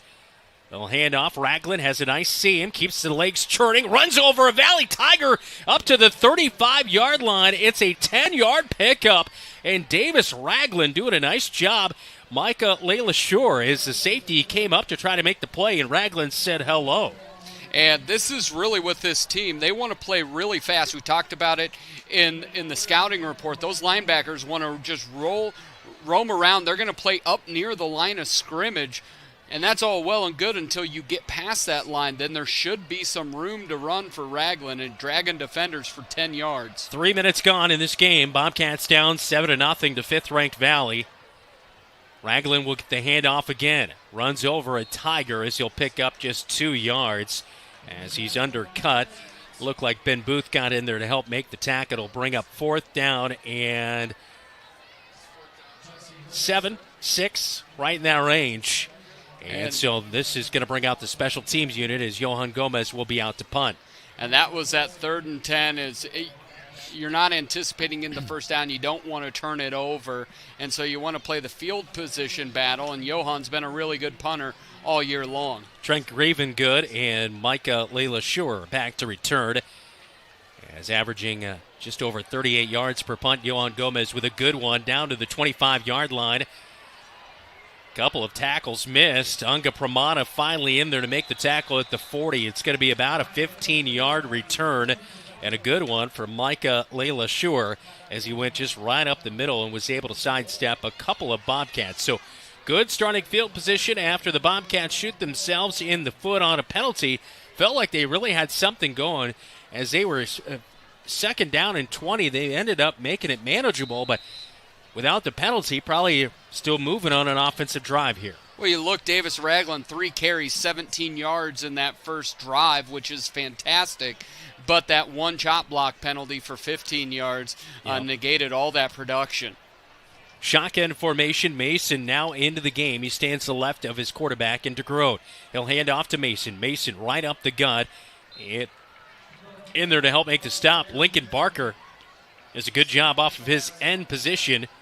Keeps it to a 4-yard gain. 2nd down and 6 coming up. And Mason, seeing him in warm-ups, we talked about it. I mean, he's a load of a man down there to stop. It is not a left tackle in the backfield. No. It is a running back. And he is wearing that Jerome Bettis number 6. He's got to be too young to know who that is, but maybe his dad knows who he was and was telling him some stories. Hand off to the right tackle. He's got a big seam at the 50. Puts a stiff arm out, runs over the Bobcats, and he's going to be pushed out at the 30 late by Aiden Smitherman, but it's a big gain right there for Mason. 20-plus yards down the far side of the field as he was run out of bounds right by the Bobcats sideline, and that'll move the chains as they are now into Bobcat territory. You look at this, it's just a huge hole open up, and then the missed tackle by Sam Griesel, and that's where that defensive backfield we talked about, Smitherman able to bring him down, but you have got to be able to tackle from that, or otherwise it's just going to be huge gains. After the 27-yard gain, they'll go back to the air now for the first time, and it's to the tight end down the near sideline and pushed out of bounds inside the 15, marked at the 13, as Zach Schempfer, the tight end, the target on the play, and he just ran kind of a crossing pattern, Dylan, and that will move the chains. They go from the 29 down to the 13. It's a 16-yard pickup. Valley operating quickly here. Mason is the running back. They fake it to him. They go right back to Schemper out there in the flat on the far side. Fumble. It's popped out, and the Bobcats have it. Turnover forced by the Bobcats, and they come up with a huge hit right there to force it. That was a great hit. Absolutely great hit and recovery right there. He was running pretty hard, pretty high. And who made that nice little play out there working off the block? Zach Wilder. Forced a fumble, helped force a fumble. He had a fumble recovery last week as he got into the quarterback, and then Ragland ripped it out, and he was able to recover it. And right there, huge play for another guy just continuing to play well down the stretch here for the Bobcats in linebacker Zach Wilder. Zach Wilder, second half of the year, has just been a man with his hair on fire. Played incredibly well at Ames, even better last week. Big play so far here tonight. Not great starting field position at their own 7-yard line. Ragland gets a handoff off of left guard. He'll go and tries to work outside the numbers to the far side. It will be a gain of just 1 yard, 2nd down and 9. Bobcats in their all-white uniforms tonight on the road with the blue numbers outlined in red. Valley in their all-black uniforms with the white tops and the orange V on the helmets. One of the things that Valley does differently than Lincoln does that makes it a little bit harder on just those quick screen passes, they play press coverage. They are up in your business. They do not just hang back and let you get a few yards of cushion. Zane Moore, Kyle Smith, the wide receivers in the set.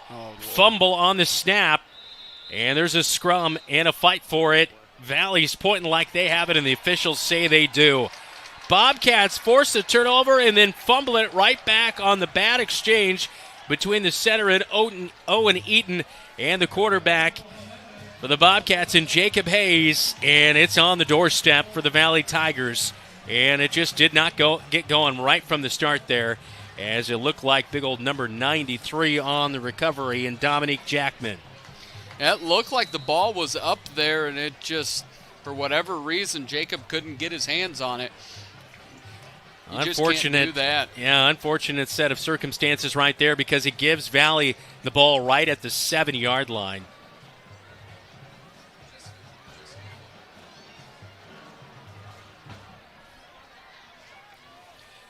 So back-to-back turnovers on consecutive plays to Grote. Back in at a quarterback. He'll hand off to Mason. Runs over a Bobcat into the end zone. Is Lamar Johnson the victim right there? And it's a 70-yard touchdown run for Darius Mason, his second rushing touchdown of the season. Yeah, Lamar just couldn't get low enough, and Darius Mason pulled the horn and just dump trucked him, put him right out of his misery as he walked into the end zone. Yeah, he had Lamar squared up and just steamrolled him.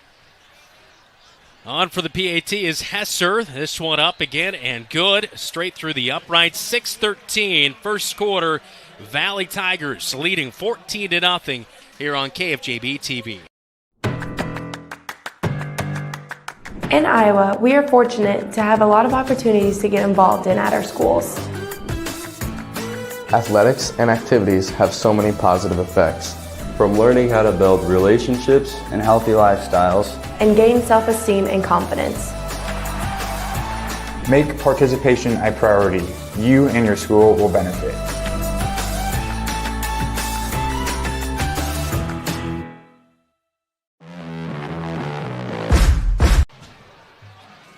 One play for 6, and it's Mason who scores for the Valley Tigers off the fumble recovery, and Valley now leading 14-0. We look at the two keys of the game for the Bobcats. It's about extended drives. So far, 2 drives, no first downs, and 1 turnover. We talk for Valley, win that first quarter, jump on them early. 3 drives, 2 touchdowns, less than 6 minutes off the clock. Century 21 kickoff, the Pauley Real Estate team. Kickoff down to the 5-yard line. Sam Griesel will return. He'll come near side. He's got blockers, and he'll fall ahead to the 26-yard line, and that's where the Bobcats will start. One thing, you force that turnover on Valley. If you want to stay in games like this, you have to take it down the field and at least burn some time off the clock, flip the field position. Yep. But they're not able to do that as we take a look at that turnover again. But, again, this is where now you have to respond somehow, and that's just, like we talked in the pregame show, this is where, the cream rises to the top. You've got to play well and maximize your opportunities. Well, and this is where people have to make plays. This is where your athletes in space have to make plays. 1st and 10 at the 26, ball on the near side hash. Hayes underneath center, puts Smitherman in motion, keeps the ball. He'll take it himself right up the middle of the field and brought down at the 30-yard line. It'll be a 4-yard gain for Jacob Hayes as he's continued to run it effectively for the most part on the season as it's gone along. 171 rushing yards and 2 touchdowns on the ground this year for Hayes. Yeah, the 22 yards on 6 carries, one of those, of course, being the fumble. So you take that fumble out, 5 carries, 22 yards. That's not bad whatsoever, but it's the penalty, it's the turnover. Yep. If they can piece some 4 or 5 yard runs, you take that all the time on first down. We're past the halfway point of this opening quarter of play, and the 5th-ranked Tigers already up 14-0. Smitherman in motion. Hayes will drop back to pass for the first time tonight. Pushed out of the pocket. Now he's going to try to scramble ahead, and he will not get rid of it, and he's going to be brought down to the backfield for a loss. But looks to be close to 4 yards back to the initial line of scrimmage at the 26-yard line. And there is a man down on the field for the Bobcats. Is that 53? Owen Eaton. Yeah. And so the sack went into his lower leg. Maybe you can see it down here at the bottom, but just kind of rolled into up him. On. Yeah. Unfortunate right there. And it comes up to 3rd down and 10 for the Bobcats now with 5:05 in the opening quarter of play. Ball at the 26-yard line. Owen Eaton is still down on the field as we take a look at the replay. And just a tough situation there as kind of pushed out of the pocket was Hayes, and then he tried to scramble ahead, but just couldn't find any room to operate. So 3rd down and 10 coming up as Max Reed will get warmed up. He's the backup center for the Bobcats. Looks like he's going to get up on his own pressure as Owen Eaton. A little bit of a limp with that left leg right there.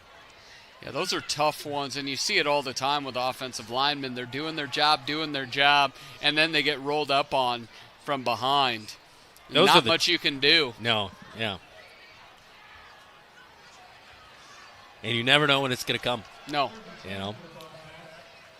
Bobcats in trouble here now. 3rd down and 10. Last thing you want to do is give it right back to the Valley offense, who's gone right into the end zone on both of their offensive, 2 of their 3 offensive drives. Hayes back to pass. He's got pressure on him. Rolls out far side of the field. Throws into the flat behind his wide receiver to Ethan Gorsuch. It hits the turf. It's incomplete. And it's 4th down and 10 with 4:52 opening quarter. And that's passes that Jacob has to complete because that had an opportunity. Ethan was by himself out there in the flat. He had a good opportunity to stretch that into a 1st down. Jacob's got to be more accurate in the opportunity he has through the air. Second punt of the night for Johan Gomez. His first one was a beauty, averaging 38 yards per punt.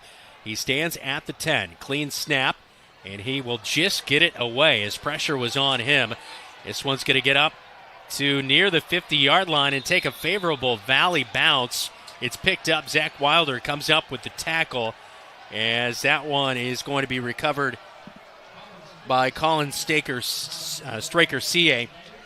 So Straker-CA gets good field position for Valley again at the 45-yard line on the Bobcat side of the field. I think that might have been tipped, just the way it came off. You see here, and it looks like, a piece of it got blocked there. And it almost came up for the Bobcats as it bounced off a Valley player, but he had the mind to jump right back on it. 3 down linemen for the Bobcats. Wilder showing pressure off the edge. He'll go in. DeGroat through the air. He looks long down the near side over the outreached hands of Ungra Pramana. He'll miss on it, and Trent Grevengood hauls in his 2nd receiving touchdown of the season. A 45-yard strike for the Valley Tigers. It's now 20-0. And that Anga got caught looking in the backfield. He was trying to catch up, and he ended up trying to undercut it. If he would have continued to play, I think he could have continue to run with him. I think he could have made a play on the ball, but instead over the top, 6 for the Valley Tigers, and there's really not a whole lot they can't do right now. So Grevengood, just 2 receptions for 55 yards and a touchdown on the season, and he hauls in the 45-yard touchdown. PAT is up, and it's good. It's now 21-0. Valley Tigers leading 4:34 first quarter on KFJB-TV. Live on stage is country. Live on stage is rock and roll. Live on stage is classical. Live on stage is jazz. One of the hottest up-and-coming acts in the country pop genre come to Marshalltown October 22nd. The Hall Sisters combine stunning harmonies with brilliant musicianship. They've performed at the Grand Ole Opry and bring their show to Marshalltown's Performing Arts Center. Tickets are $25 each or free with your Live on Stage subscription. The Hall Sisters, Tuesday, October 22nd.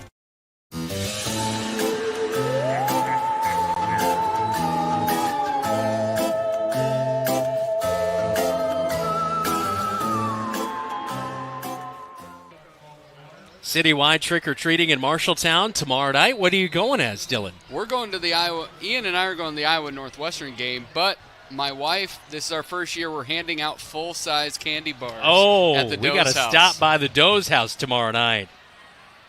Bobcats will fake the reverse, and it fools Valley. Sam Griesel on the far side of the 30-40 and will fall ahead near midfield, and the Bobcats, the reverse pays off. It catches Valley off guard, and great field position for the Marshalltown Bobcats up near midfield.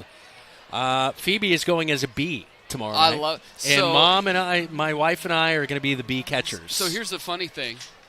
Ian, for You don't his, like my- No, Ian, for his first Halloween, went as a bee. Oh. So that's hilarious. But I also I got find I got the bee catcher I love outfit for us. beekeeper, So, right? Yeah, beekeeper. Are they catchers? Or do they Same just thing. keep them? I assume they do both. How do you keep them if you We're don't catch we 'em? we have to keep Phoebe, so Bobcats starting at the 47-yard line after the great return by Sam Griesel. Bobcats going to miss him next year because he's really been good as he faked the reverse to Aiden Smitherman and kept it himself.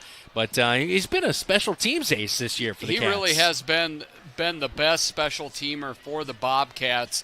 He's also made some big plays on the offensive side of the ball early in the year, but that shows me a little bit maybe Valley wasn't real deep in their film study this week. Maybe they're focused a little bit more on what they do than really digging in, because that fake reverse has been a staple for the Bobcats. Ragland picked up 2 yards on first down. He'll get the handoff right up the gut off the far side hash. He'll plow ahead for 3, almost 4 yards. It will bring up third down, as the Bobcats will have kind of mid-range 3rd and 4 to worry about here. This is one where now you're in Valley territory for the first time at the 46-yard line. You've got to do something with it. And I also believe this is going to be 4-down territory as well, barring something negative on 3rd down. At the 46-yard line going into Valley territory, Hayes underneath center on 3rd down and 4. An end around to Smitherman. Smitherman trying to find a seam. He can't. He's up to the 45 to the 44 is where he's going to be spotted down 2 yards short of the first. And it will be 4-down territory for the Bobcats. It'll be interesting what they come with here. There's been at points where they have gone to the air. If you look down here on 7 versus 7 matchup, Kyle Smith on the near side, or do they utilize Lincoln Barker or one of those tight ends? 4-down lineman for Valley. Hayes will put a man in motion, trying to get Valley to jump offside on 4th down and 2.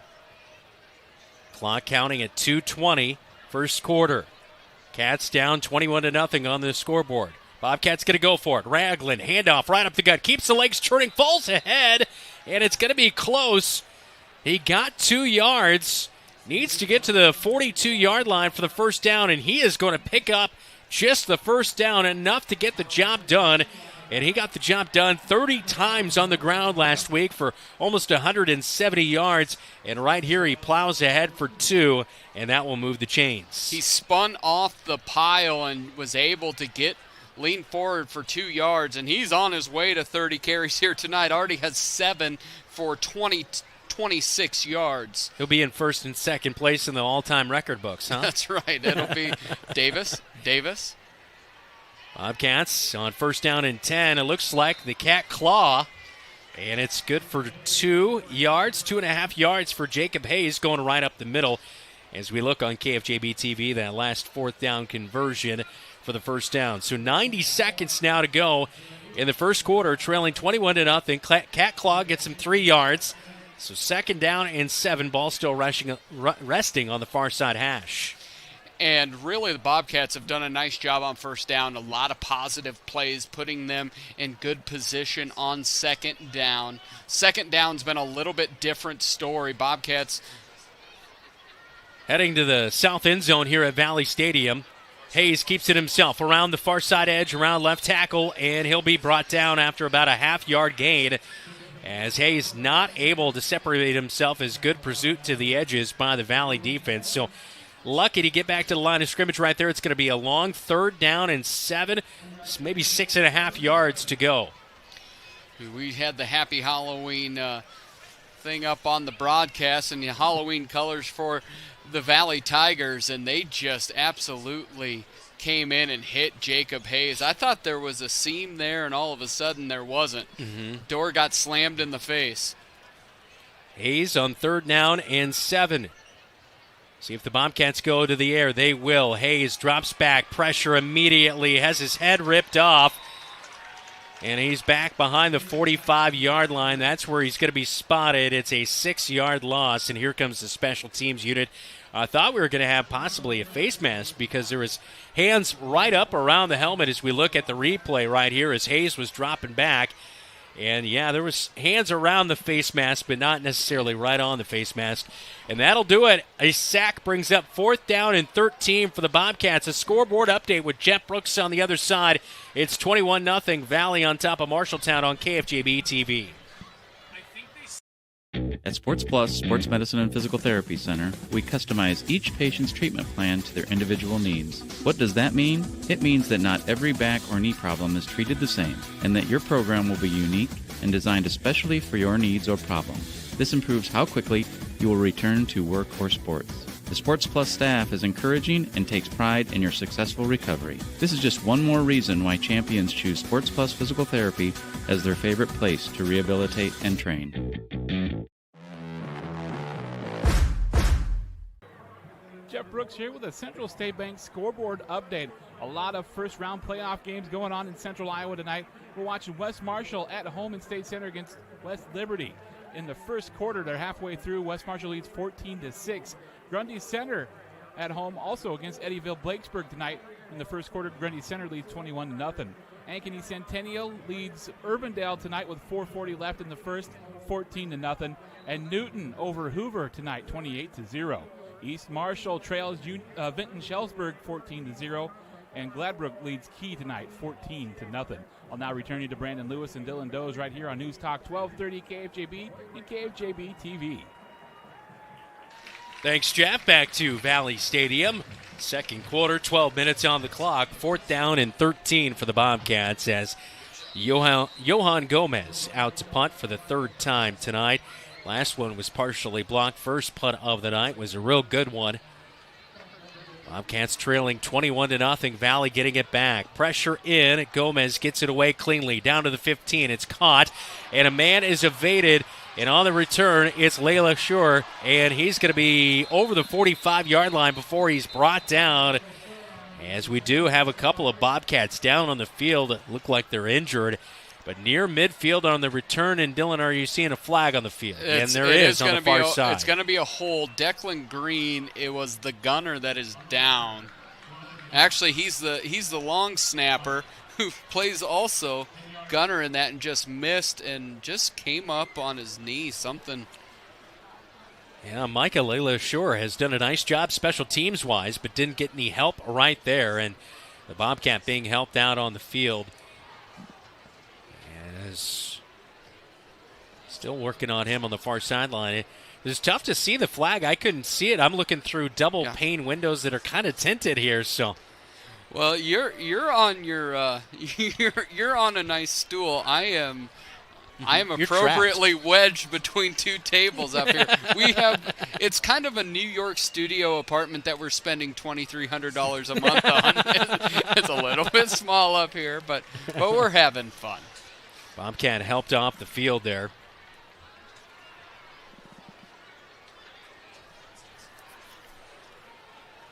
Did we get a number on who that was? We did not. Couldn't see. The trainers were covering up the number. Oh, that was Declan Green. Okay, it was Declan Green. It was I know you had mentioned him, but I didn't know if it was for sure him or not. So Valley will start after the penalty at their own 10-yard line. Ball on the far side hash. As they are now operating from the north side of the field, driving to the south end zone.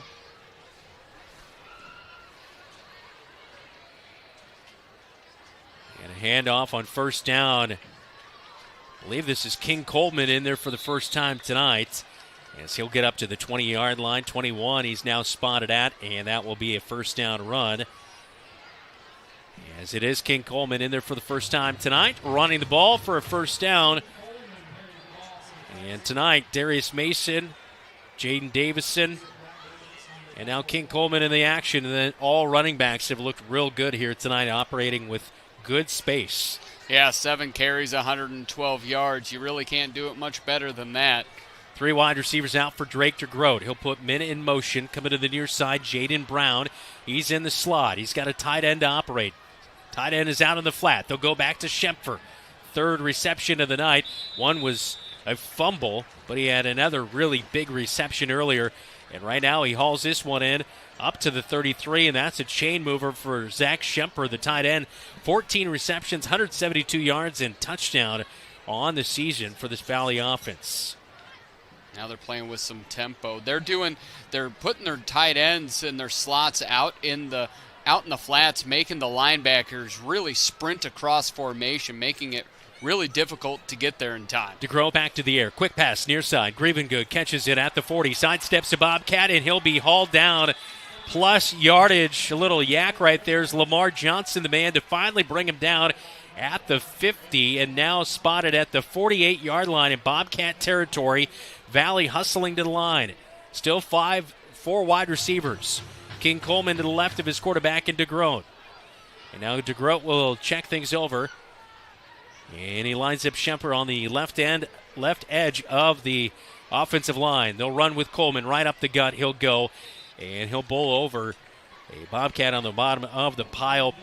As J.J. Schoenfelder in there to make the stop, but King Coleman picks up 70 yards on first down. Yeah, Grevengood, he's been good in through the air and took Lamar, third tackler, to get him down on the ground. Yeah. And then they immediately respond for a nice run by King Coleman. He stands to the right of his quarterback. DeGroat through the air. He'll look for his tight end out at the sticks for a first down, but just wide left of Zach Schemper. Incomplete, 3rd down and 4. Yeah, Schemper didn't get his head around real quickly, and that was so his head hadn't turned around by the time the ball was whizzing past him, but it was also down and to the left. 10-10 stopped on the clock in the second quarter. 21-0, Valley leading. Bobcats have a chance to force their first 4th down on the night. 3rd and 4, pistol formation. Now they'll change it to a shotgun. A trips bunch near side. DeGroat pitch out to his running back, and Jaden Davison. He'll look for the edge. He'll get it first down and gets a little bit more as he works to the 35-yard line. It is a 7-yard pickup and a chain mover right there as Jaden Davison back into the game. They have 3 running backs, which they completely trust pretty much at any point in time. They're all very talented. That was an interesting formation. Trips down on the near side. Davison still in there. Fake the handoff out to Schemper. He's in the flat, makes the catch, puts a stiff arm out, and he's finally hauled down, but it looks like it's going to be a first down as Schemper tackled by Zach Wilder, hanging on right there as well. I think that was Zane Moore, actually. Zane Moore out on the far side. He's worked in at corner. Yeah, Zane did a nice job of coming from the safety and being able to bring him down regardless of the big, meaty hand for the stiff arm right in his face. Schemper, the tight end, picks up the first down. Approaching 9.5 minutes, second quarter. All Valley tonight. Pistol formation. 2 wide receivers near side. Hand off to Davison up the gut. And he's going to pick up good yardage before the Bobcat linebackers are in there to help make the stop. Lamar Johnson in there as he's brought down at the 20-yard line. A 4-yard pickup for Davidson on first down. Yeah, you have to pack a lunch and maybe a second lunch when you're playing this Valley offense. And, you know, sometimes you think big school, real flashy with everything, but they just play hard-nosed football. They run between the tackles incredibly well. And now you get the big man in the backfield. Yep, their red zone man, Mason, is back into the game. He'll get a sprint right, and he is going to sprint right past the Bobcats into the end zone. A 20-yard touchdown run as they just extended the play to the near side, and he got around tackle and just ran away from Bobcats. 20-yard touchdown run for Darius Mason. That's his second of the night. And I don't believe he was touched. Once he went through the line of scrimmage, not touched once. That was, Bobcats are getting killed on the ground and in the air, already giving up over 275 yards of total offense. PAT is up and good for Hesser, and it's 28-0, 8:45, second quarter on KFJB-TV.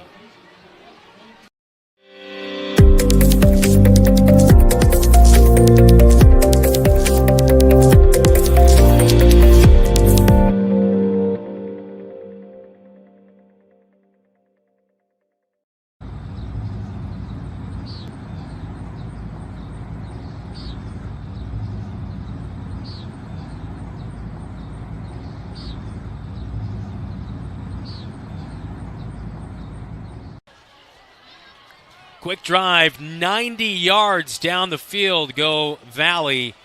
And Mason punches it in from 20 yards out as we look at the replay here on KFJB-TV. His second rushing touchdown of the evening.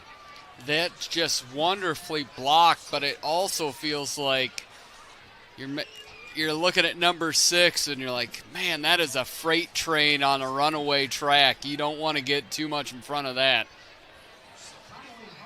Our kickoff tonight is all presented by Century 21, Marshalltown's #1 home team, thepolyrealestateteam.com.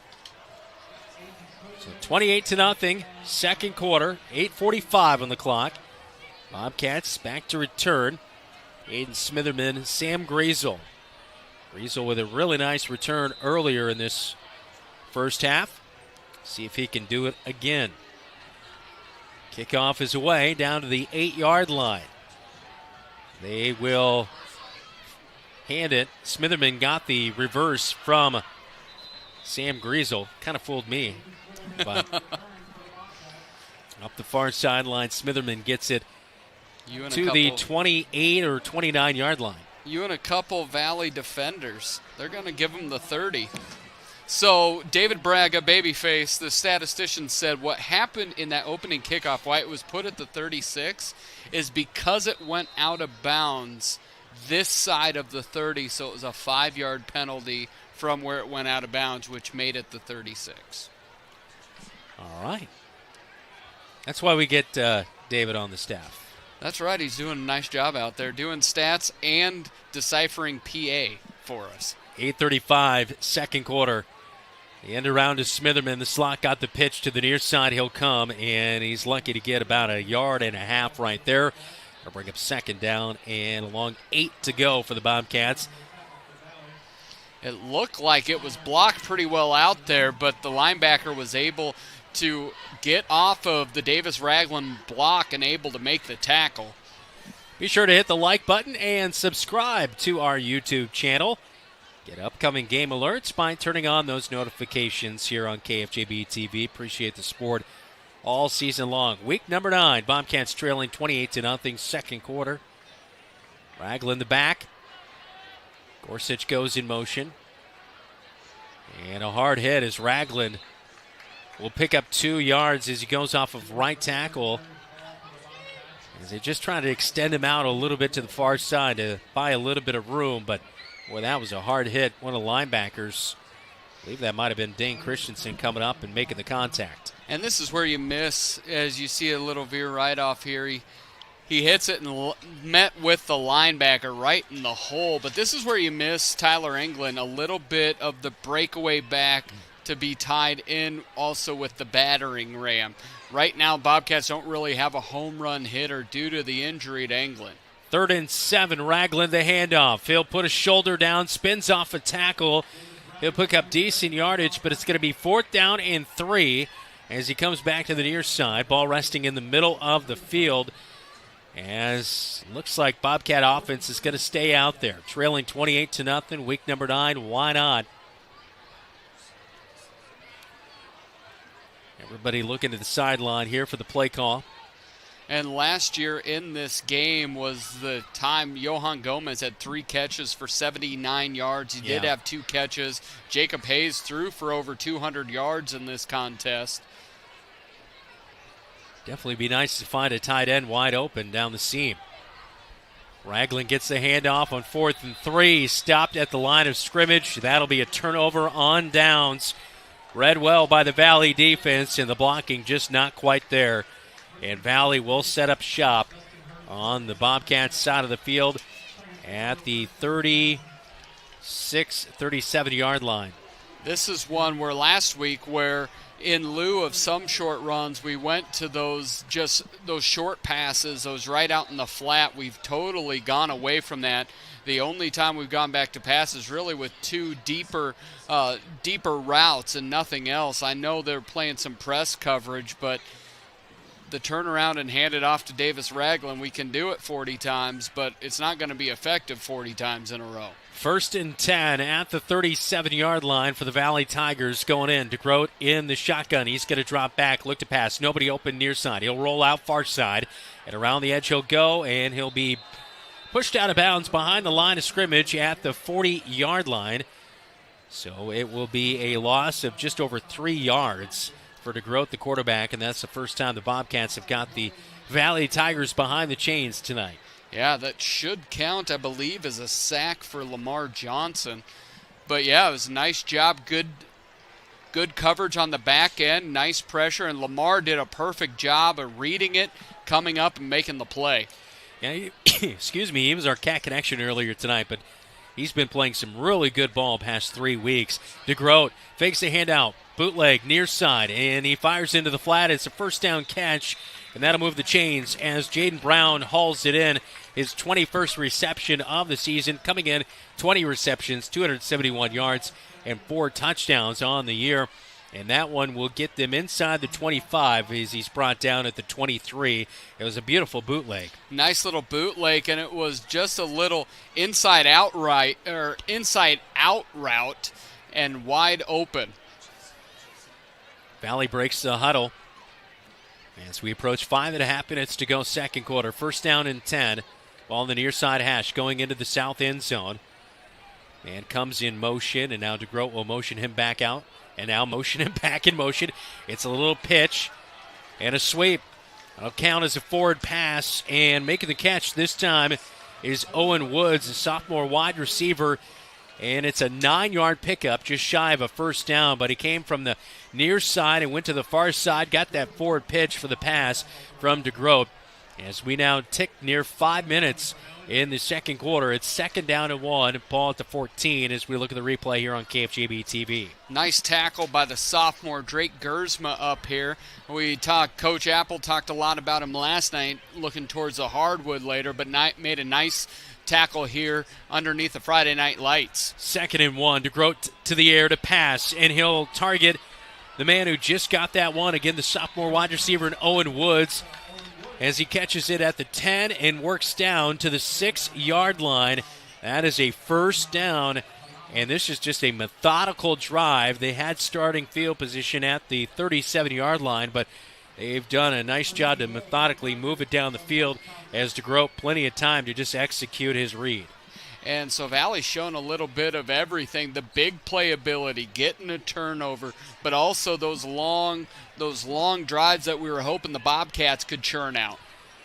Darius Mason is checked back into the game already. 2 rushing touchdowns. He'll get the handoff on first and goal. Fends off a Bobcat. A flag flies in. Mason short of the goal line as it's a 5-yard pickup. He's short, but a false start is going to be called on the Valley Tigers as the clock will stop with 4:12 to go before halftime. And first and goal from the 6, that will back them up on the false start. Bobcats defense over the last couple drives, last drive did result in a touchdown, but it does feel like they're getting up, they're making better tackles, they're not getting blown off the ball as much. It's just a tough day at the office when you travel down to West Des Moines. Pistol formation, now a shotgun formation as Mason moves to the left of his quarterback, and he'll get the handoff again. He's got a big seam. He's up to the 4-yard line. So he picks up that penalty yardage and a little bit more. Second and goal at the 4. Zach Wilder got in there to help make the tackle for the Bobcats. A name we have not said at all tonight is Jamison Niehaus. He's not on the field right at this minute either. Mason still the back. On second and goal from the 3. Stands to the right of DeGroat, his quarterback. DeGroat going to go to the air. He'll pass to Mason in the flat. The running back makes the catch. That is going to be a touchdown reception for Darius Mason. His first receiving touchdown, but his 3rd touchdown of the night. And it is a strike through the air from 4 yards out for the TD. It's just a nice, simple route they bring pressure from 2 linebackers, which means he's wide open in the flat and just rumbles in for 6. Watching some film, I'm not surprised. He didn't have 3 total touchdowns coming into tonight, but he has the skill set. Not surprised to see him having success here tonight. PAT for Chris Hesser is up, and this one is good again, and he's a perfect 4 of 4 and still perfect on the season, 31 of 31. As we look at the replay there, as we'll head to a timeout, it's Bobcats trailing 35-0, 3:14, second quarter on KFJB-TV.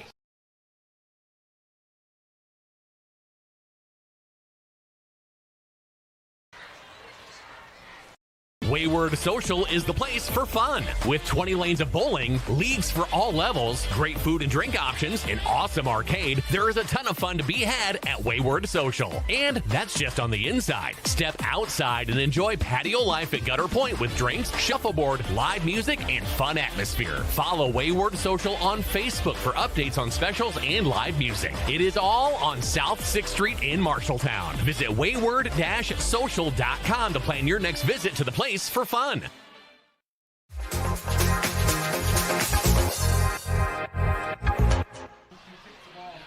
Welcome back to Valley Stadium as the Bobcats trailing 35-0. Coming up at halftime, it is our halftime show, all presented by Scouting America, Mid-Iowa Council, as we'll take a look at stats, highlights, and adjustments for the second half. Kickoff tonight, presented by Century 21, Marshalltown's #1 home team. Kickoff down to the 3-yard line as Sam Griesel will fake the handoff. He'll keep it himself, come near side spin. Away from a tackle, Valley reads it all the way as Drew Downing brings down Sam Griesel as he's just shy of the 20 at the 19-yard line, or just shy of the 15 at the 14, and that's where the Bobcats will start. The Bobcats' offense is tithed off of Valley's. Valley, 300 yards total offense. Bobcats have 32. You look, and this is where I thought over the last couple weeks where they've had successes in some of the short passing game on first and second down. We have not seen that tonight. Wondering if they mix it up a little bit because a lot of the run plays with nothing mixed in has been the law of diminishing returns. Jacob Hayes back out there at quarterback. A little bit of a different formation. 2 wide receivers near side. Ragland was lined up on the left edge of the offensive line. He gets the end-around play, and he'll fight back to the line of scrimmage up to the 20. He'll gain 1 yard. Second down and 9 coming up as we approach 2 minutes to go before halftime. Not much to say. It's been a lot of Davis Ragland with his 11th carry. Jacob Hayes has 6 carries. Smitherman has 2, and that's all she wrote. Bobcats back to the line of scrimmage. Hayes checks out the wristband. Kyle Smith split out far side of the field. Ragland the B-back. A pitch to the far side. Gorsuch has it. And decent yardage on second down and 9. As it looks like he'll work up to the 23-yard line. So not a bad gain right there as the option play to the far side of the field.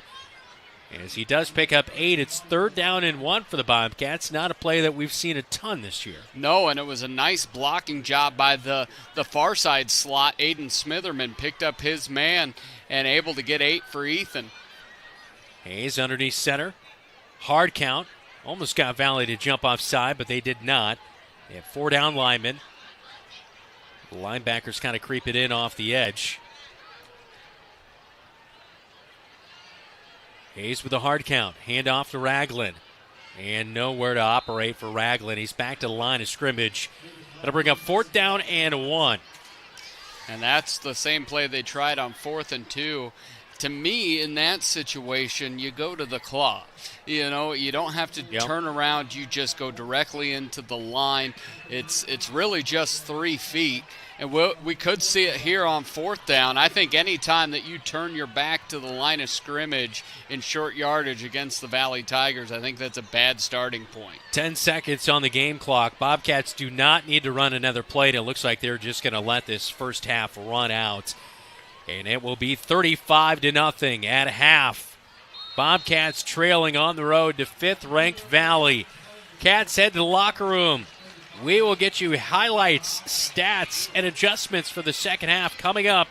It's Week 9 coverage on KFJB-TV.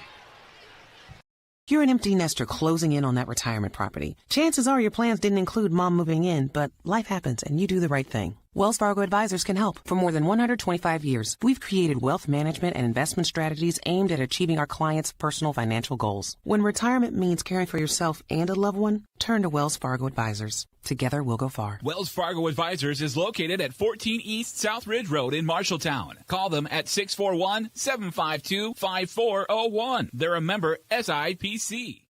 Miller Middle School turns 100 next year. It has served generations of Marshalltown students well. Education has changed dramatically since Miller opened in 1925. Miller faces a long list of challenges, including limited technology capabilities, lack of space for learning, gathering, and new programming to prepare our students for the next step in their journey. Voters will consider a referendum in November to reimagine Miller for future generations. To learn more, go to marshalltowncsdfuture.com. At Greg Young Automotive, we go the extra mile for our customers across Iowa. Why do customers choose us and keep coming back? Because our commitment to exceptional service and satisfaction never wavers. With our extensive network of dealerships throughout Iowa, we leverage unbeatable pricing and offer a better inventory selection than other dealerships. Visit any of our 6 locations across the state and experience the Greg Young difference, where we'll go the extra mile for you.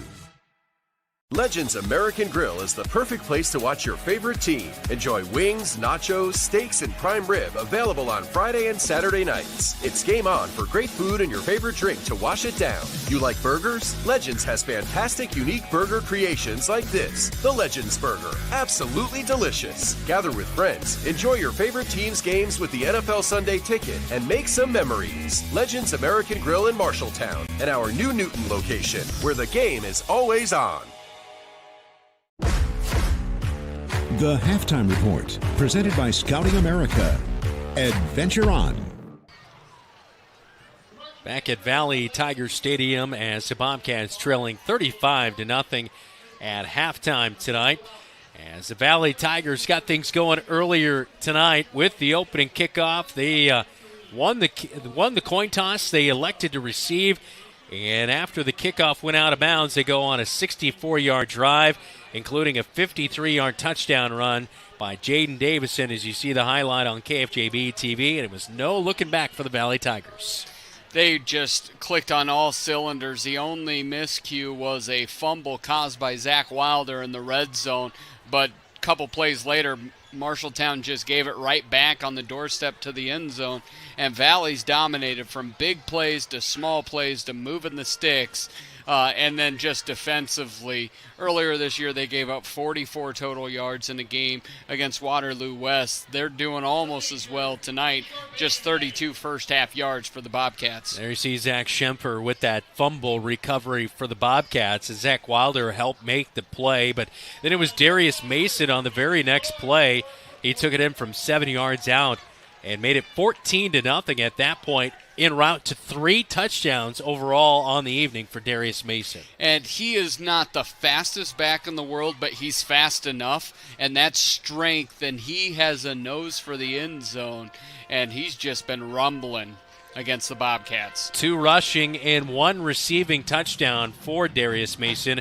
The last one, just a 4-yard touchdown pass from DeGroat to Darius Mason, but DeGroat has done enough to kind of help operate this offense as we look at that last touchdown by the Valley Tigers before halftime with 3:14 to go before the break. Just an easy play right there, and it was well executed. Well, the concepts that Valley is running, because they're running the football so effectively, the throws, they're not expecting really difficult throws. They're just wide open pitch and catch for DeGroat, and he's been really smart with the football, put it right on the money, made big plays through the air when needed. Week number 9 for the Bobcats as they come in with a 2-game winning streak. Wins over Ames, and then last week a big win against the Lincoln Rail Splitters. But the Bobcats trailing big in week number 9 against 5th-ranked Valley, 35-0. Coming up, a scoreboard update with Jeff Brooks back at the KFJB radio studios right here on KFJB-TV. When my kids come home from camp, they're so excited. They go on and on about all the activities they got to do. My son loves to go fishing, Cooking, photography, kayaking, zip line, archery, robotics, camping, oceanography, swimming, and radio. He's got so many fun stories that he would share that we just wouldn't have otherwise. Being involved in scouting, my boys have made lifelong friendships. I would recommend putting your kids in scouting. It's a great way for them to learn skills while having fun. When heading to the stadium, don't forget to scoot through the Scooters Coffee drive-thru on the way to the game. With a variety of drinks to choose from, you can give your school spirit a quick boost before cheering on the Marshalltown Bobcats. Try one of the fall features like the caramel apple smoothie, a pumpkin spice latte, or maple bourbon cream cold brew to get you through the game. Scooters Coffee. Amazing people, amazing drinks, amazingly fast. South Center Street in Marshalltown. Proud to support Marshalltown Bobcat football.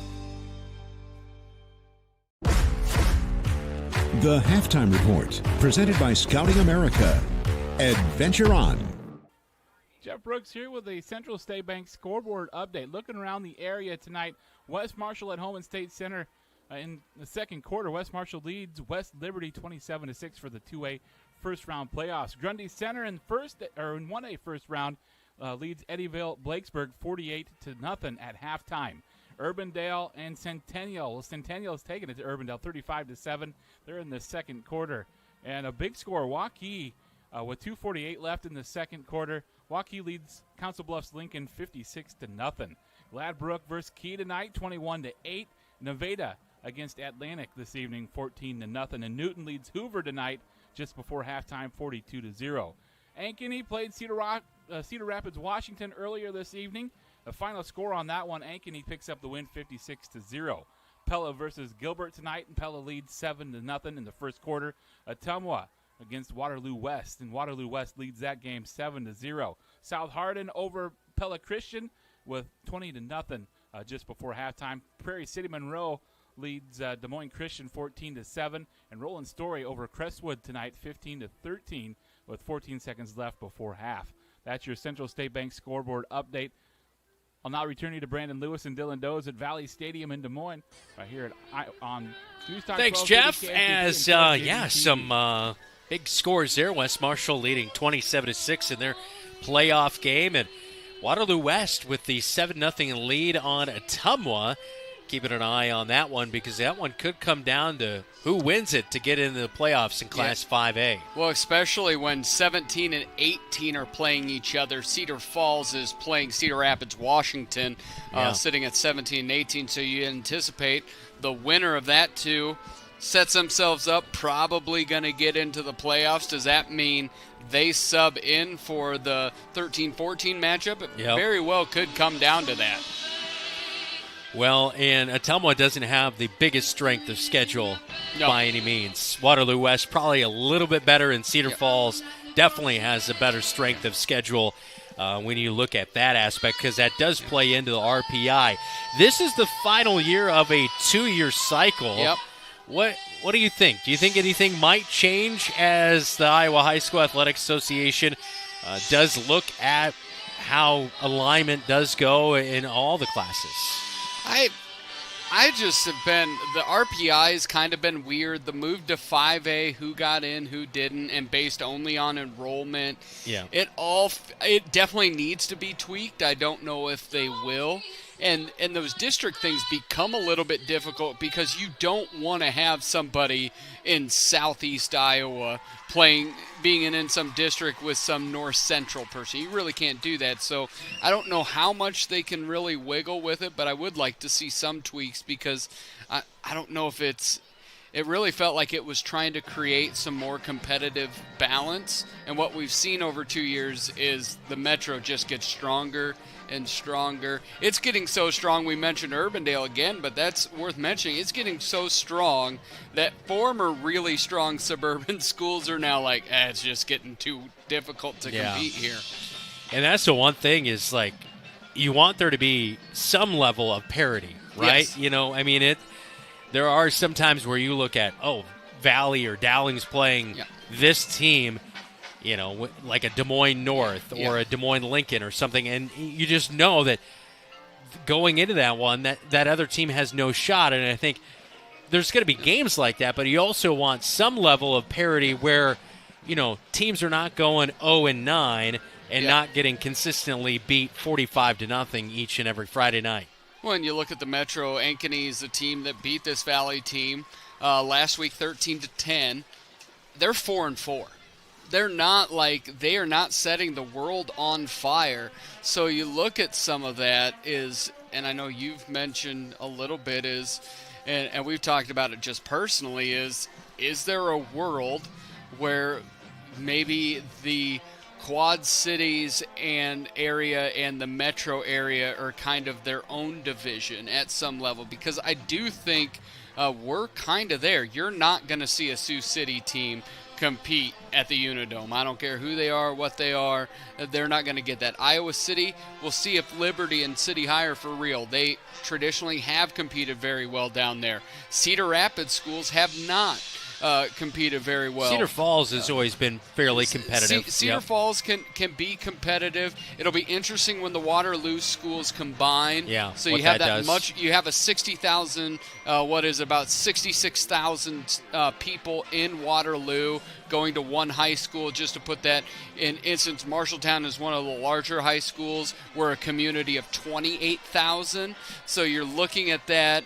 But really, when you break it all down, there are these population pockets in the state of Iowa that are really just set at a different standard, a different size than Des Moines Public Schools have a difficulty of, if you're any good, you're going to get recruited and sucked out into those suburb schools. Yeah. And I think really is difficult. The amount and percentages that they use to formulate things in how they figure out enrollment and what that means to your placement, whether you're in 5A or 2A or A or 8-man, that kind of thing.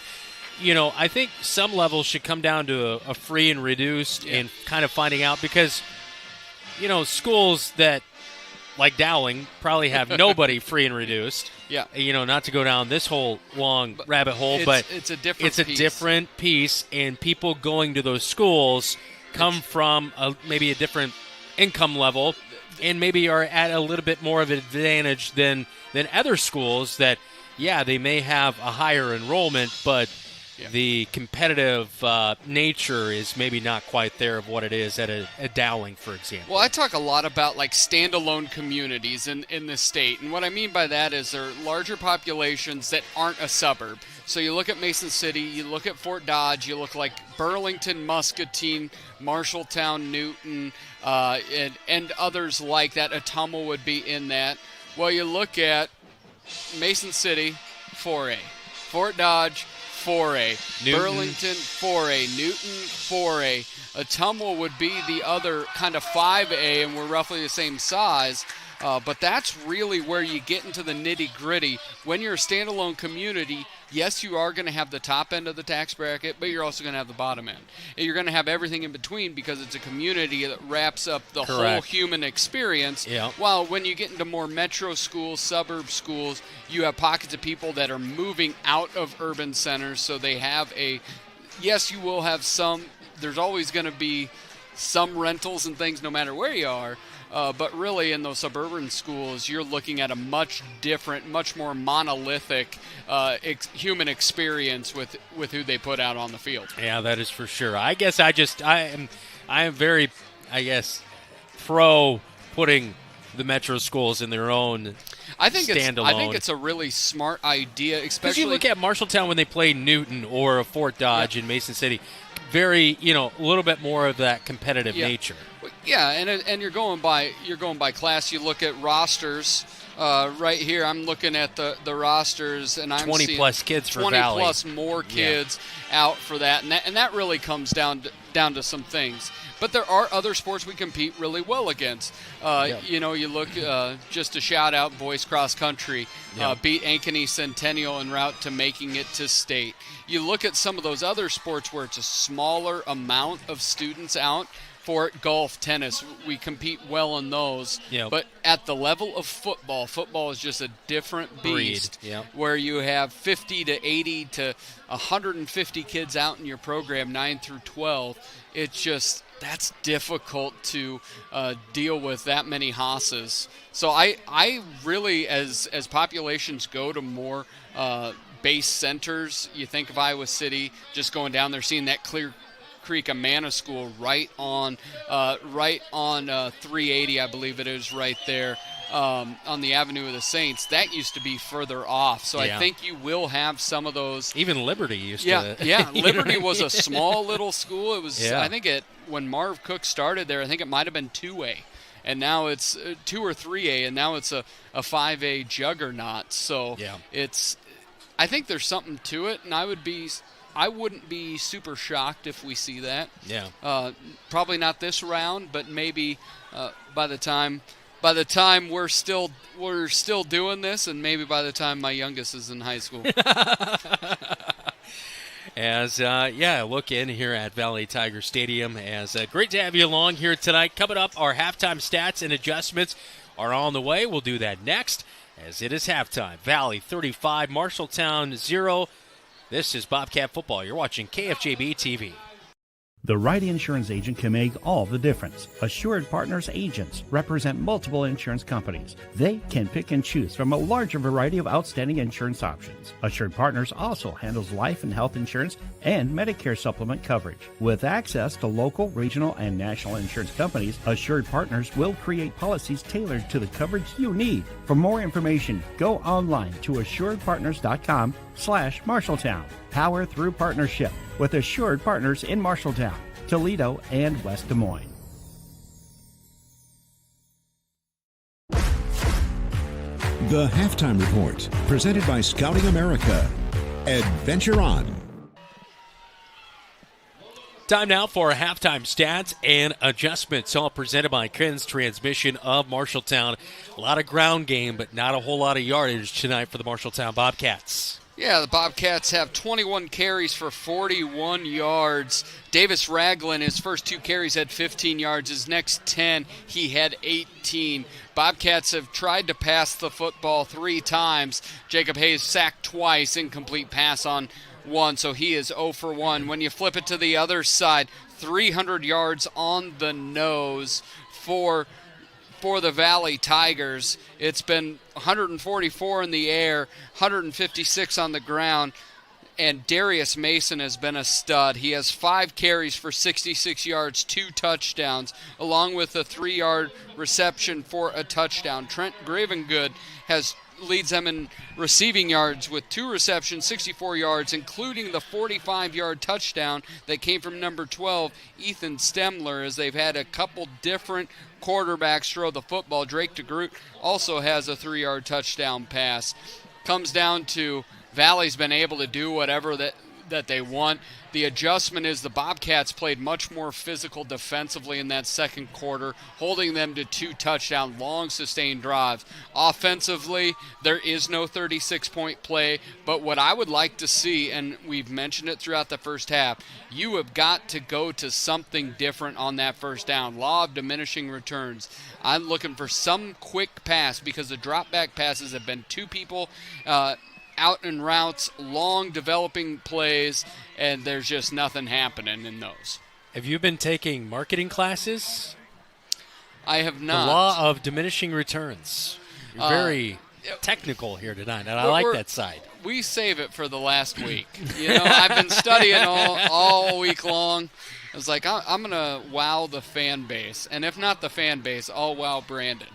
Yeah, well, you definitely wowed me. By the way, Cedar Falls leading Davenport West 35-0 in the second quarter, so they're going to take care of business for sure. Yeah, they're right on there, and I was thinking they were playing Cedar Rapids, Washington is the one who's 18. I thought I had them matched up in my brain, but yeah, Davenport West coming in 0-8. It's not going to help the RPI, but it's sure going to help the win column for Cedar Falls. And stats and adjustments, all presented by Ken's Transmission, your family-owned transmission experts. 35-0 our halftime score, as the Bobcats and Tigers headed back out on the field here at Valley Stadium on KFJB-TV.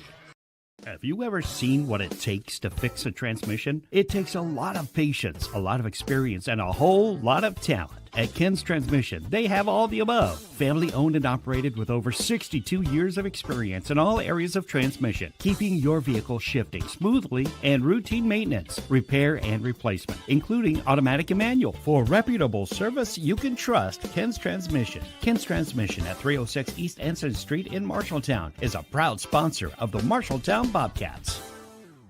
Bobcat Athletics on KFJB-TV is sponsored by the Marshalltown School District. Embrace the lead. Scooters of Marshalltown. Amazing people, amazing drinks, amazingly fast. And State Farm. mtownproud.com.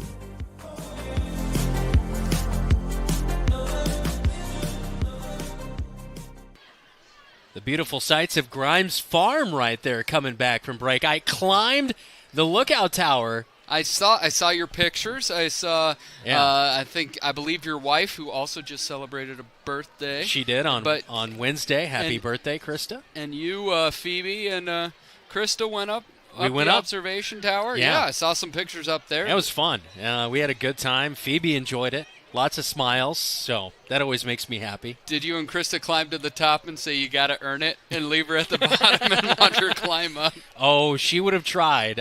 She's doing the whole steps thing now, and she thinks she's pretty funny too. So how many mini heart attacks do you have every time she's around? I already had one today because she almost slammed her head against one of the nightstands. So anyway, it's every day. I believe I was a helicopter dad before there was the term. Always nervous. I didn't think I was going to be, and then I catch myself thinking, oh. Yes, you are. Yes, you are.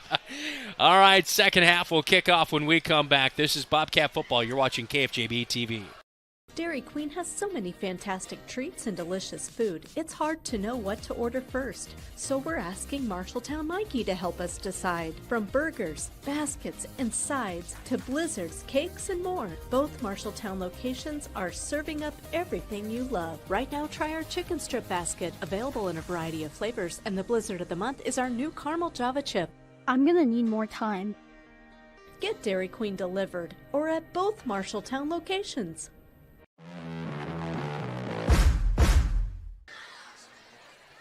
$35-0 is our score at halftime. Bobcats will receive to begin the second half. As the Valley Tigers owning that first half, we will have a running clock here in the second half tonight with that 35-point lead. By the way, I told you what Phoebe and Krista and I were going for Halloween. Yes. Deegan, do you know what he's going as? The old WWF tag team, the Killer Bees. Jim Brunzell. That's a good guess. And Brian Blair. He's going as Coach Prime. I love it. Is he going gray beard? No gray beard. But we got the cowboy hat. We got a Are gold you cutting off toes? That's a low blow right there. I apologize. You've been watching College Game Day too much. The people, no, those are sick people. I'm a big noon kickoff guy. Yeah. I'm done with Desmond Howard. Collins is going as a monkey. Okay. So, what type does she have? Just a monkey. Just a normal. Yeah, just a normal monkey. Normal monkey. As normal as it gets. Yeah, just Norman the monkey. 12 minutes on the clock, third quarter. Kickoff tonight, again, all presented by Century 21, Poly Real Estate Team. New name, same amazing service, now with more options. Griesel Smitherman back to return. The kickoff is away to begin the second half. And at the 1-yard line, Griesel will bring it in. And he'll keep it himself, turn it up at the 15 to the 20. He beat a man. Can he get another block? No, he cannot. He's caught from behind as Griesel will be brought down to the 45.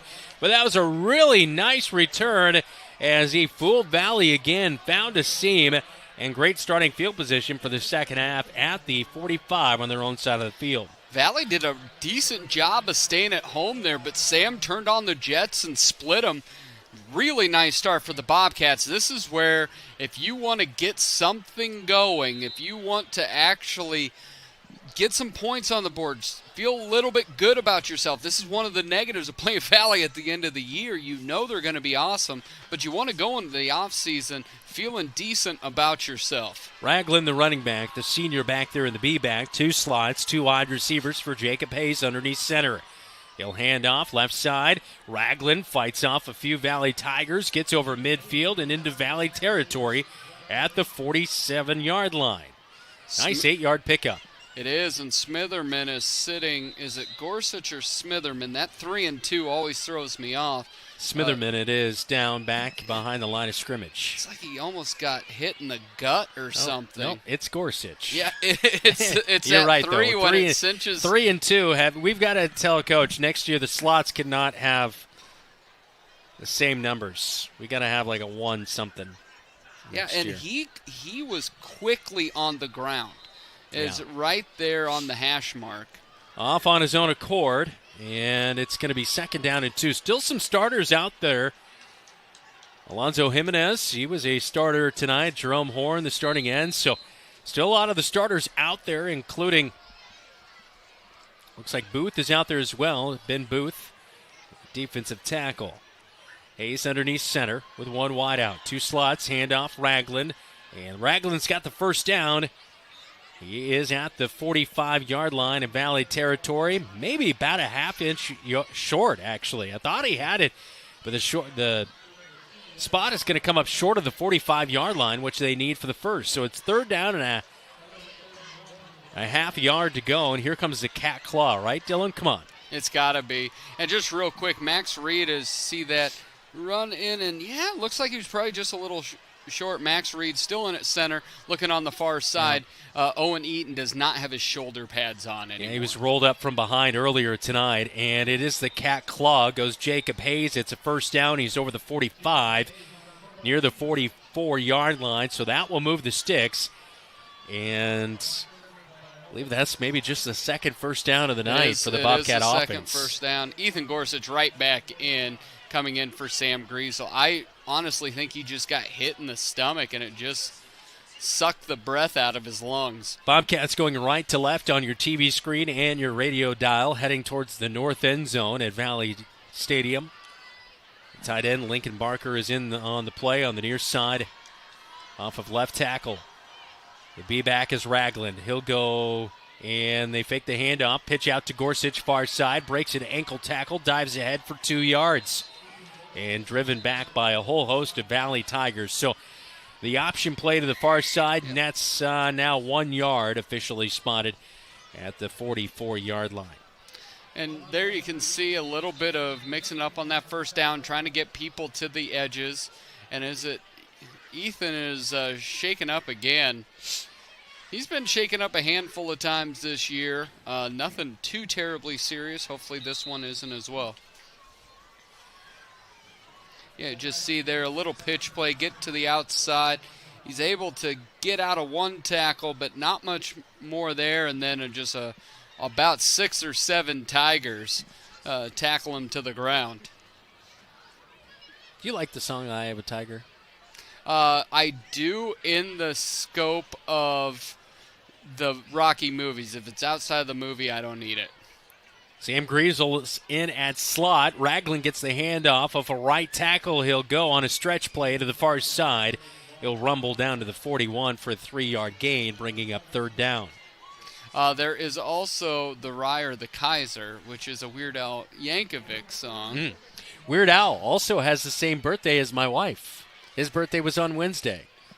Ah, man, Krista, I like you a lot. You might get silver medal on that day for my favorite people on that birthday. I love Weird Al. My brother and I used to buy his cassettes when we were little kids. Yes, I said cassettes. Amish Paradise, baby. Oh, that's old. That's new school. I'm talking old school.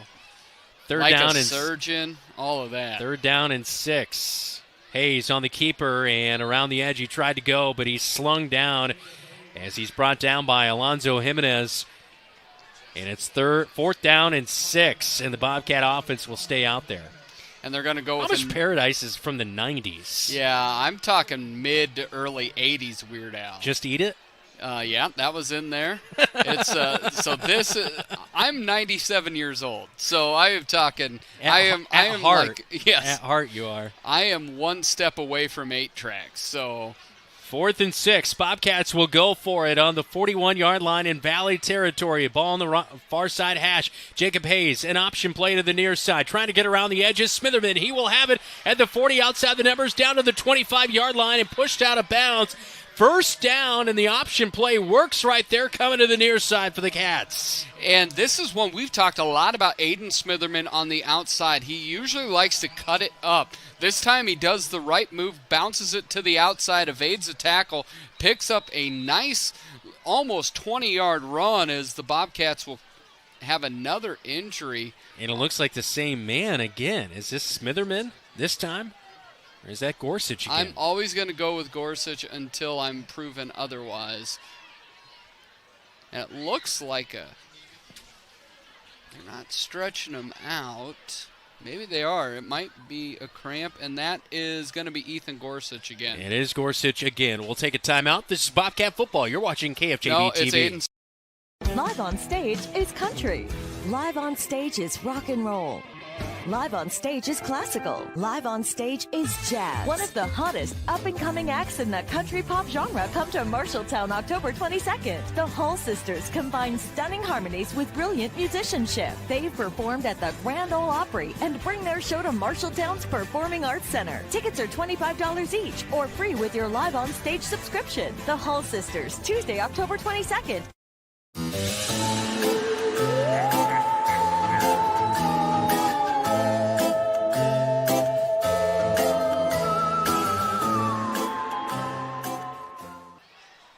Out of the timeout, Jacob Hayes, an option keeper, and he is driven back behind the line of scrimmage for a loss of 2. And it's going to be 2nd down and 12 at the 22-yard line. As we look at the replay here on KFJB-TV, took it out of the gut of his running back at Ragland. And probably, in hindsight, 2020 should have given it to Ragland there. Right there, looking to get back out to the pitch play that's been pretty effective here tonight. Bobcats have had 33 yards at halftime. They have 73 all on the ground here in total. On 2nd and 12, we'll see if the Cats go to the air, and they will. Hayes drops back to pass, 3-step drop. He floats one up, and just out of the reaching arms of Kyle Smith. A little bit too far behind Kyle as he was running a post route, but the pass kind of thrown to the back edge of to the backside of the end zone to the far side corner. And so it will fall incomplete, but almost 6 right there for the Bobcats. And it was there. They went for their shot straight back, and Kyle does a nice job of getting up the seam and open. Jacob does the right job of throwing it up the seam on the post route. He just overthrew it. 3rd down and 12, 4:40 and counting on a running clock in the second half with a 35-0 Valley lead. 3rd down and 12 for the Bobcats. Hayes back to the air. Looks to the near side, wide receiver screen, but the blocking is not there for him. And Kyle Smith will be brought down well behind the line of scrimmage. This is going to be a loss of 7, maybe 8 yards. And as we approach 4 minutes to go in this third quarter, it's going to be a big 4th down and forever for the Bobcats. And the Bobcats, by that huge loss, get themselves out of field goal range. And Bobcats can feel pretty good, I think, inside of 45. As it gets a little bit colder, that ball gets a little bit harder to kick. But Johan Gomez here 2 years ago kicked a 45-yarder. 4th down and 22 for the Bobcats. Hayes will look to pass. He'll go up the seam, floats one up for Smitherman, in and out of his hands as he's hit by a couple of Valley Tigers. And in on the coverage for Valley, helping make the stop is Dustin Hersberg, the junior DB. And still down on the turf is Smitherman after that hard hit right there. As we look at the replay here on KFJB, had him, but there was triple coverage in the area. He fitted into a tight window, though. It was a good pass by Hayes. He just couldn't bring it to the ground, and I don't blame him. Those a lot of people laying wood there. Is your halftime guest from a couple weeks ago, Sports Plus' Avery own. Mobley, yep. He's out there He's been out there in the middle of the field quite a few times here tonight, working on that 40 speed, I think. It is a turnover on downs on the incomplete pass from Hayes, but I thought he did a really nice job. Good placement to Smitherman, but again, too many Tigers in the area on the coverage. And in a 35-0 ball game, it's a turnover on downs. Back to Valley. They will take over at their own 34-yard line. Bobcats playing a lot of the same players here tonight. It's still starters out there, except for at that nose is sophomore Nathan Sinclair. DeGroat not in the game. The backup Ethan Stemler is now into the game with a 35-0 lead. Stemler hands off near side on a counter play for the Valley Tigers, and it will be a good gain on first down of 6 yards. As we see for the first time tonight, get the handoff, Robin Brooks, the senior tailback. Brooks is going to get the handoff again. He'll go right up the gut. He'll gain 2 more yards and bring up a short 3rd down and 2 to go for Valley as we're under 3 minutes in the third quarter. Schoenfelder with a nice tackle there. He was able to knife in there and wrap him around the ankles. On the near side hash for the black and orange of Valley. All white uniforms tonight for the Marshalltown Bobcats on the road, week number 9. Valley looking for their 7th victory of the season. Ethan Stemler, the backup quarterback, now in there. 8 of 14, 111 yards on the season, 3 touchdowns, no interceptions. He's going to go to the air for the first time tonight. Wilder is chasing him down from behind. Stemler throws late, and it's incomplete. Intended out there on the far side of the field, number 16, Owen Woods, the sophomore wideout. We saw him in the second quarter with a couple of nice plays. Not able to hook up there. It'll bring up 4th down. And for the first time tonight, the punt crew is going to be out for the Valley Tigers. And actually, maybe not. Looked like they were going to punt, but it's Stemler, the quarterback's going to stay out there. I really like the game Lamar Johnson has played tonight. He's been fast from that linebacking crew, just gotten more and more comfortable as the year goes on. 4th and 2, and bumping off a Bobcat and fighting ahead. Robin Brooks will pick up the first down. He's up to the 45-yard line. 3-yard gain, needed 2 to move the sticks, and he will.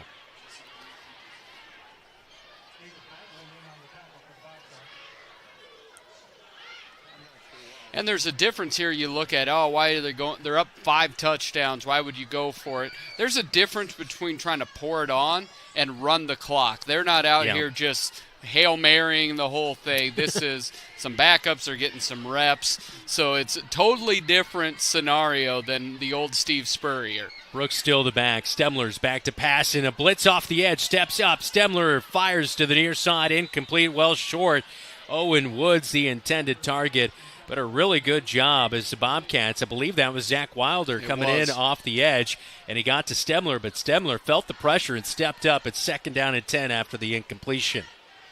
Yeah, you look at the linebackers. I think our linebackers have played pretty well here tonight. Yeah. We have not seen Jamison Niehaus most of the ball game.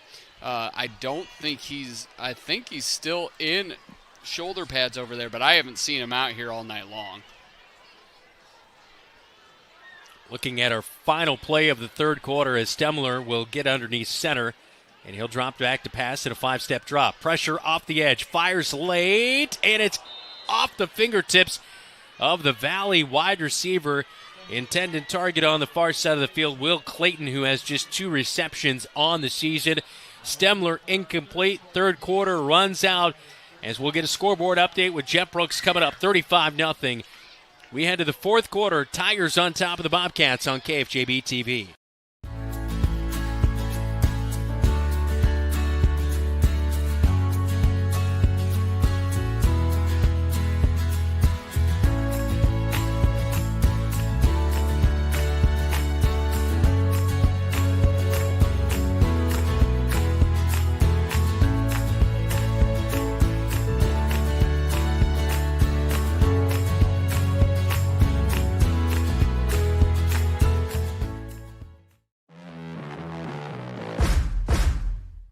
Jeff Brooks here with a scoreboard update from Central State Bank. West Marshall continues to lead West Liberty this evening, 27-6 in the third quarter. East Marshall at halftime leads Vinton Shellsburg 21-14, and Grundy Center still leading Eddyville Blakesburg 48-8 in the middle of the third quarter. Urbandale trails Centennial tonight at halftime 42-7, and Newton leads Hoover in the third quarter 42-7. Ottumwa trails Waterloo West with 44 seconds before halftime 14-7. South Hardin over Appella Christian 26-0, and Fort Dodge leads Spencer 21-14 at the end of the third quarter. Also Gladbrook Rhinebeck over Key 28-8 in the third quarter. I'll now return you to Brandon Lewis and Dylan Does right here on News Talk 1230 KFJB and KFJB-TV.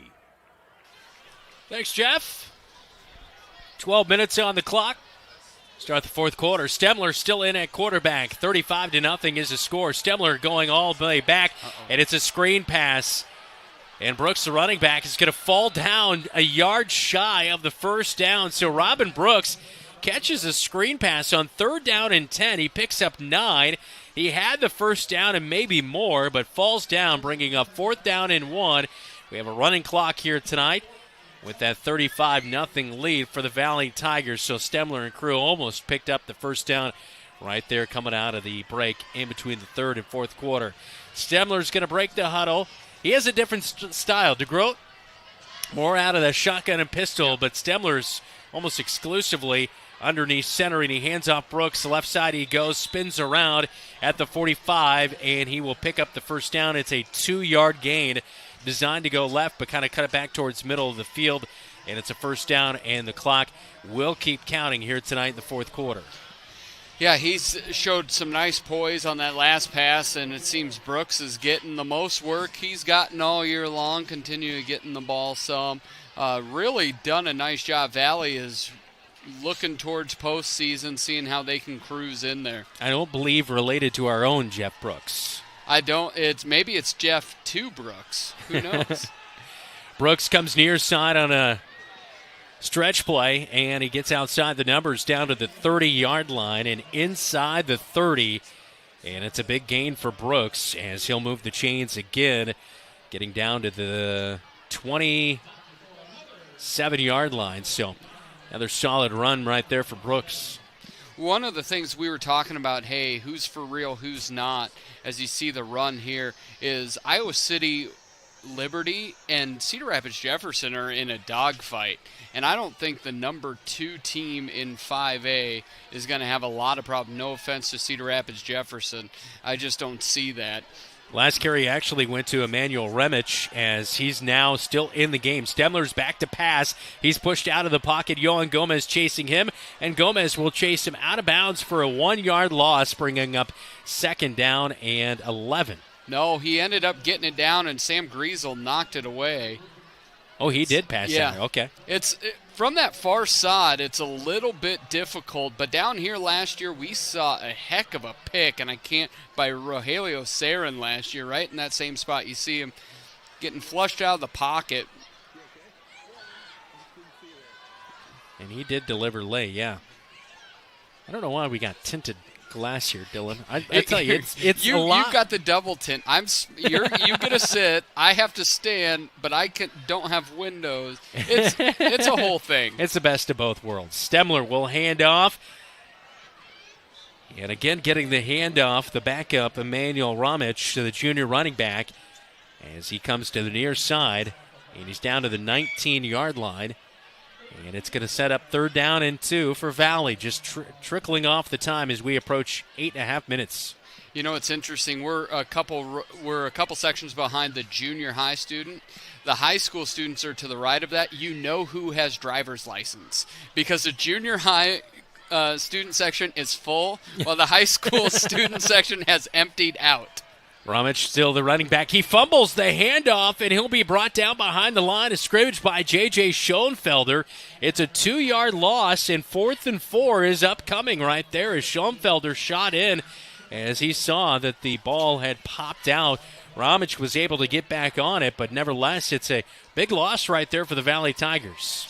And, you know, right here is 42 points or 35 points. At the end of the day, it's not a lot different, but I promise you, for the defense and for that Bobcat, Bobcat coaching staff, they've hung 49 on every other person in our district. You know, you look at Waterloo West, you look at Ames. I think this is of importance to the Bobcats. Stemler on 4th down and 4, and J.J. Schoenfelder shoots in, and he'll bring down the running back in the backfield as Robin Brooks is checked back in, and the senior running back will be brought down at the line of scrimmage as Schoenfelder turns away Valley, a turnover on downs. Bobcats will get it back in a moment. We'll take a quick timeout. It's 35-0 Valley on top of Marshalltown on KFJB-TV. Some drivers trade cars every year or every other year. Some drive their cars till they drop. Whatever kind of driver you are, Lennox Employees Credit Union is here to get you into the car for your style of driving. You're invited to go to our website, lennoxecu.com, for membership eligibility and loan rates, or call the office to talk to a loan officer. The loan process is quick and easy. Low auto loan rates from Lennox Employees Credit Union, 1004 East Main Street in Marshalltown. Member NCUA.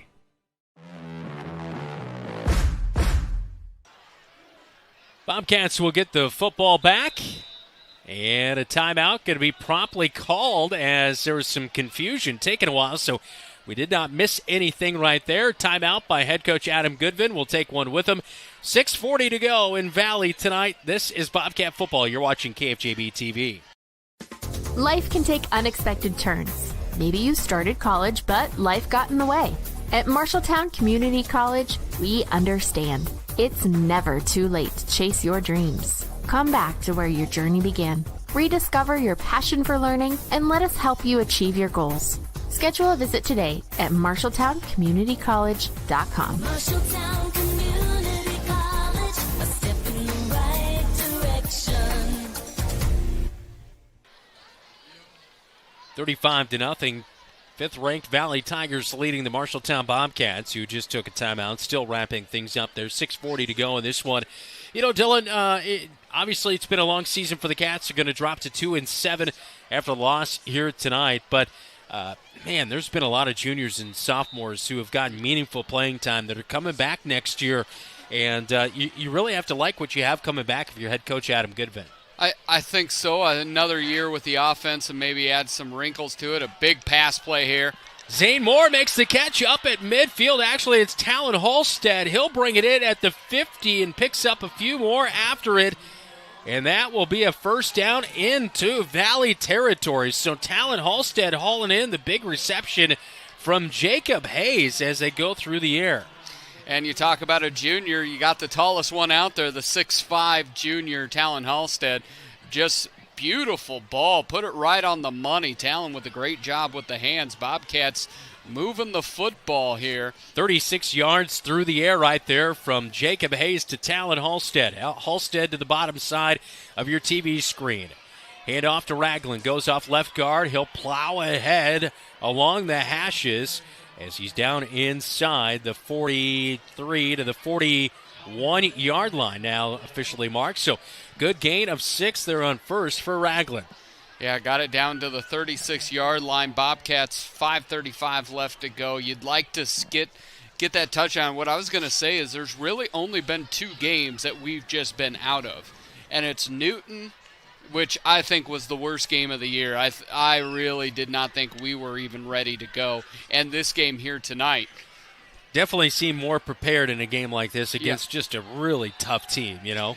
And it really looks like that the Newton debacle, and then it produced 4, I think the outside of turnovers, the 4 best week of football they had. Of course, we'd love to see Mason City again. That game was just Ottumwa and Waterloo West. Was another one. Yeah. Waterloo West. Those are games that could have been different in the win-loss column. Yep, but the Bobcats just didn't make the plays necessary. Ragland just pick up the first down, so the Bobcats are at the 31-yard line in Valley territory. Hayes is going to drop back. He looks to the far side of the field. He's got a wide receiver open. It's Halstead again from 31 yards out. Jacob Hayes to Halstead as they team up through the air for 6.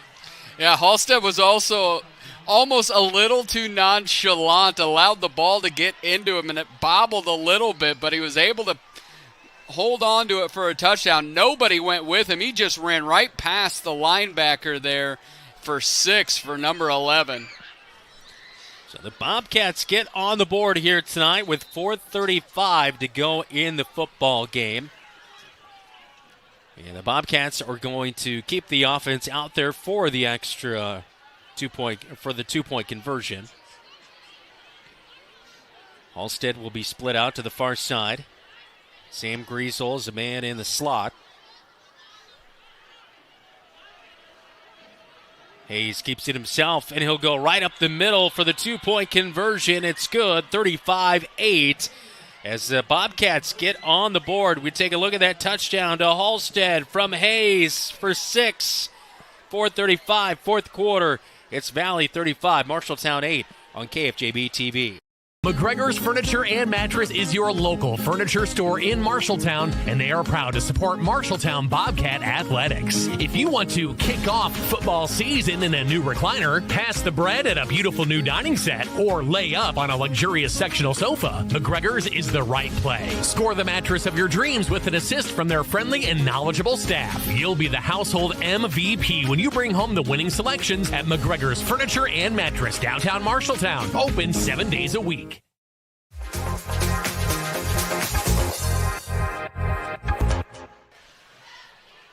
I took those off the log, but I forgot to take them out of the game.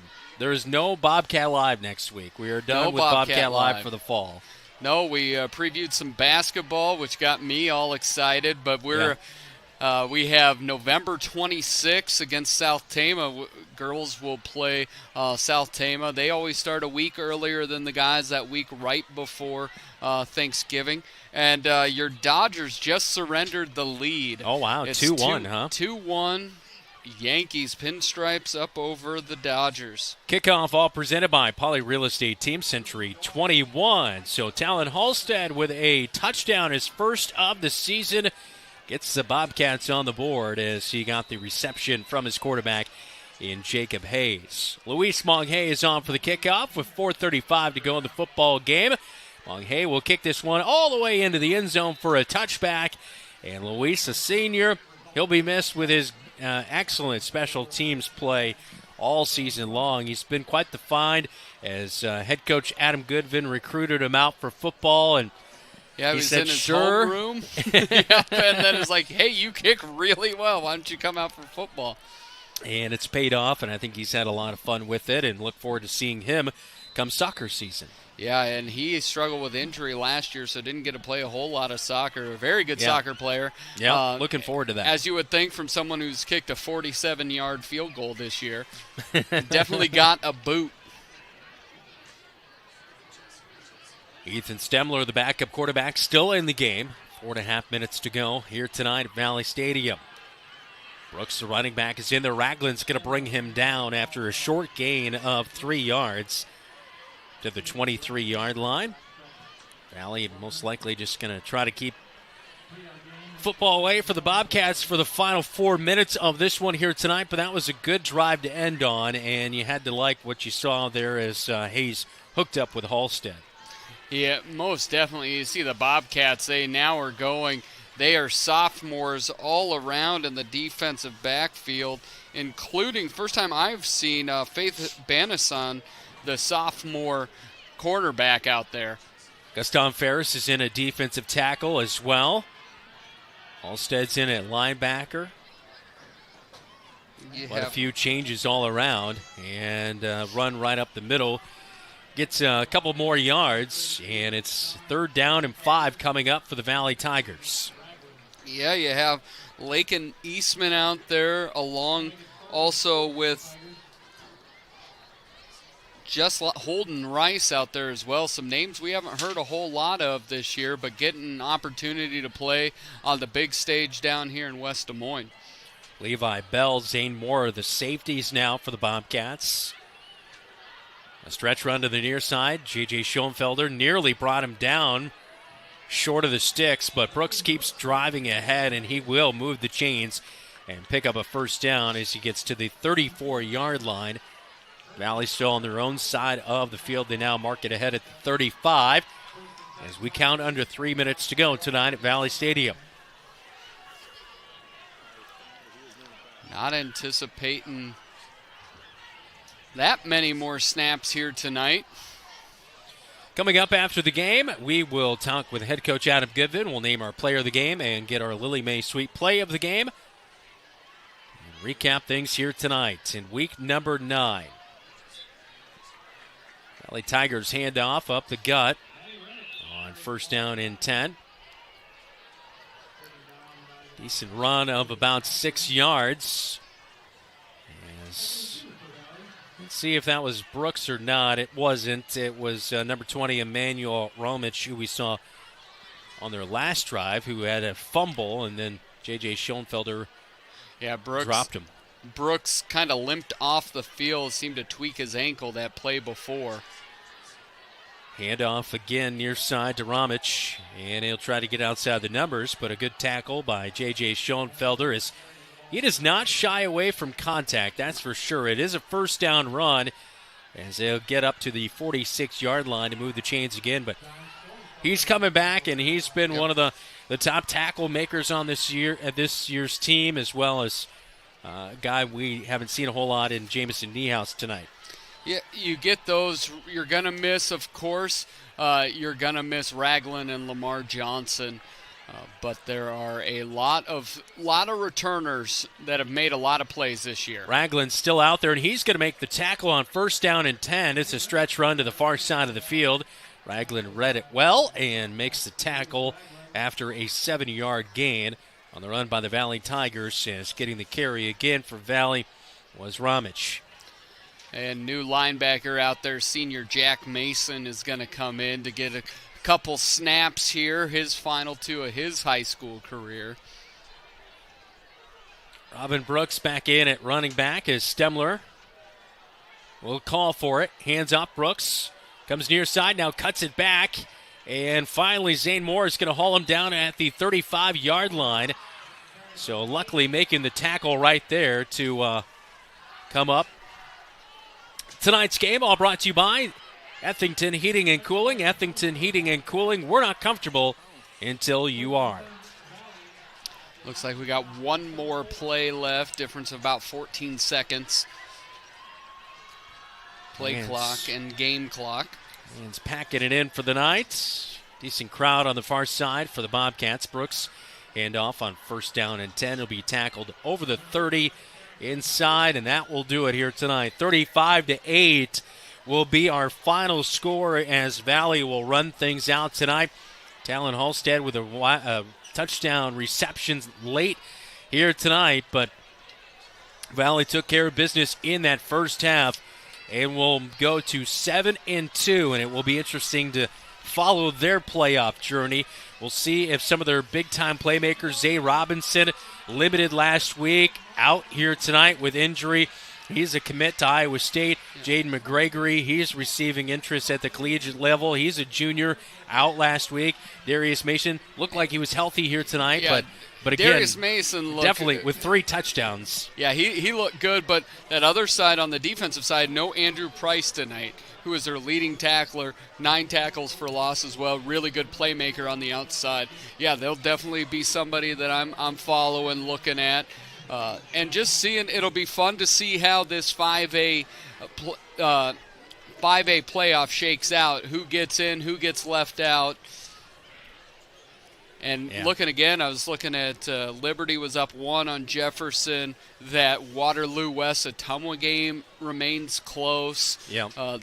There will be some interesting scoreboard checking across the state here tonight. We'll get the locker room report and scoreboard update with Jet Brooks coming up in just a little bit. As 35-8, again, our final score here tonight as Valley takes down the Marshalltown Bobcats.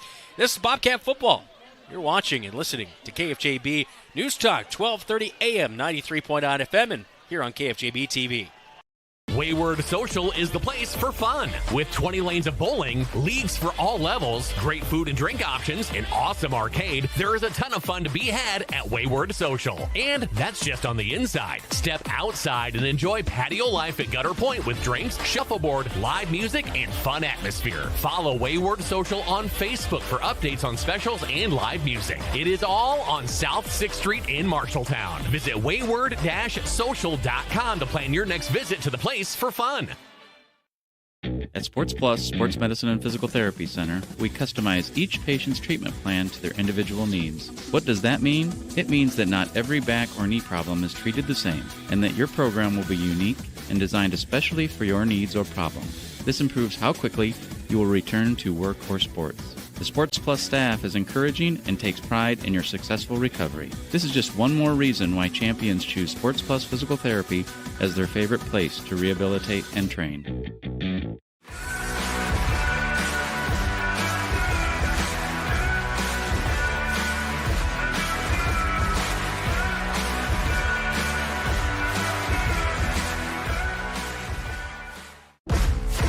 The KFJB-TV Locker Room Report, presented by Wells Fargo Advisors of Marshalltown. Back in on the Locker Room Report here at Valley Stadium. 35-8 Bobcats fall to the 5th-ranked Valley Tigers. Tigers now 7-2 on the season. Lone losses, a 3-point loss to Dowling and a 3-point loss to the Ankeny Hawks last week. Bobcats dropped to 2-7 on the season, identical from what their record was a year ago. This game not quite identical to what it was a year ago, but the Bobcats did find themselves a late touchdown here tonight as Jacob Hayes hooked up with Talon Halstead with 4:35 to go in this game. As we see the replay on KFJB-TV, a 31-yard touchdown pass. A couple plays earlier than that, they connected for 36 yards. So Talon Halstead here tonight, 2 catches, ends the night with 67 yards through the air. And the 2-point conversion by Jacob Hayes was good as he ran it in himself. In 35-8, our final score. Coming up, we will name our player of the game, get our sweet play of the game, and also Dylan will check in with head coach Adam Goodvin. This is the Locker Room Report. You're watching KFJB-TV. You planned and saved for your child to go to college, but medical school after graduation was a surprise. A happy, expensive surprise. Wells Fargo Advisors can help. For more than 125 years, we've created wealth management and investment strategies aimed at achieving our clients' personal financial goals. When opportunities surprise you, turn to Wells Fargo Advisors. Together we'll go far. Wells Fargo Advisors is located at 14 East South Ridge Road in Marshalltown. Call them at 641-752-5401. They're a member SIPC. Bobcat Athletics on KFJB-TV is sponsored by Assured Partners, Power Through Partnership. Greg Young Chevrolet of Marshalltown. Drive with Greg Young and experience top auto service and selection. And Lennox Employees Credit Union, LennoxECU.com.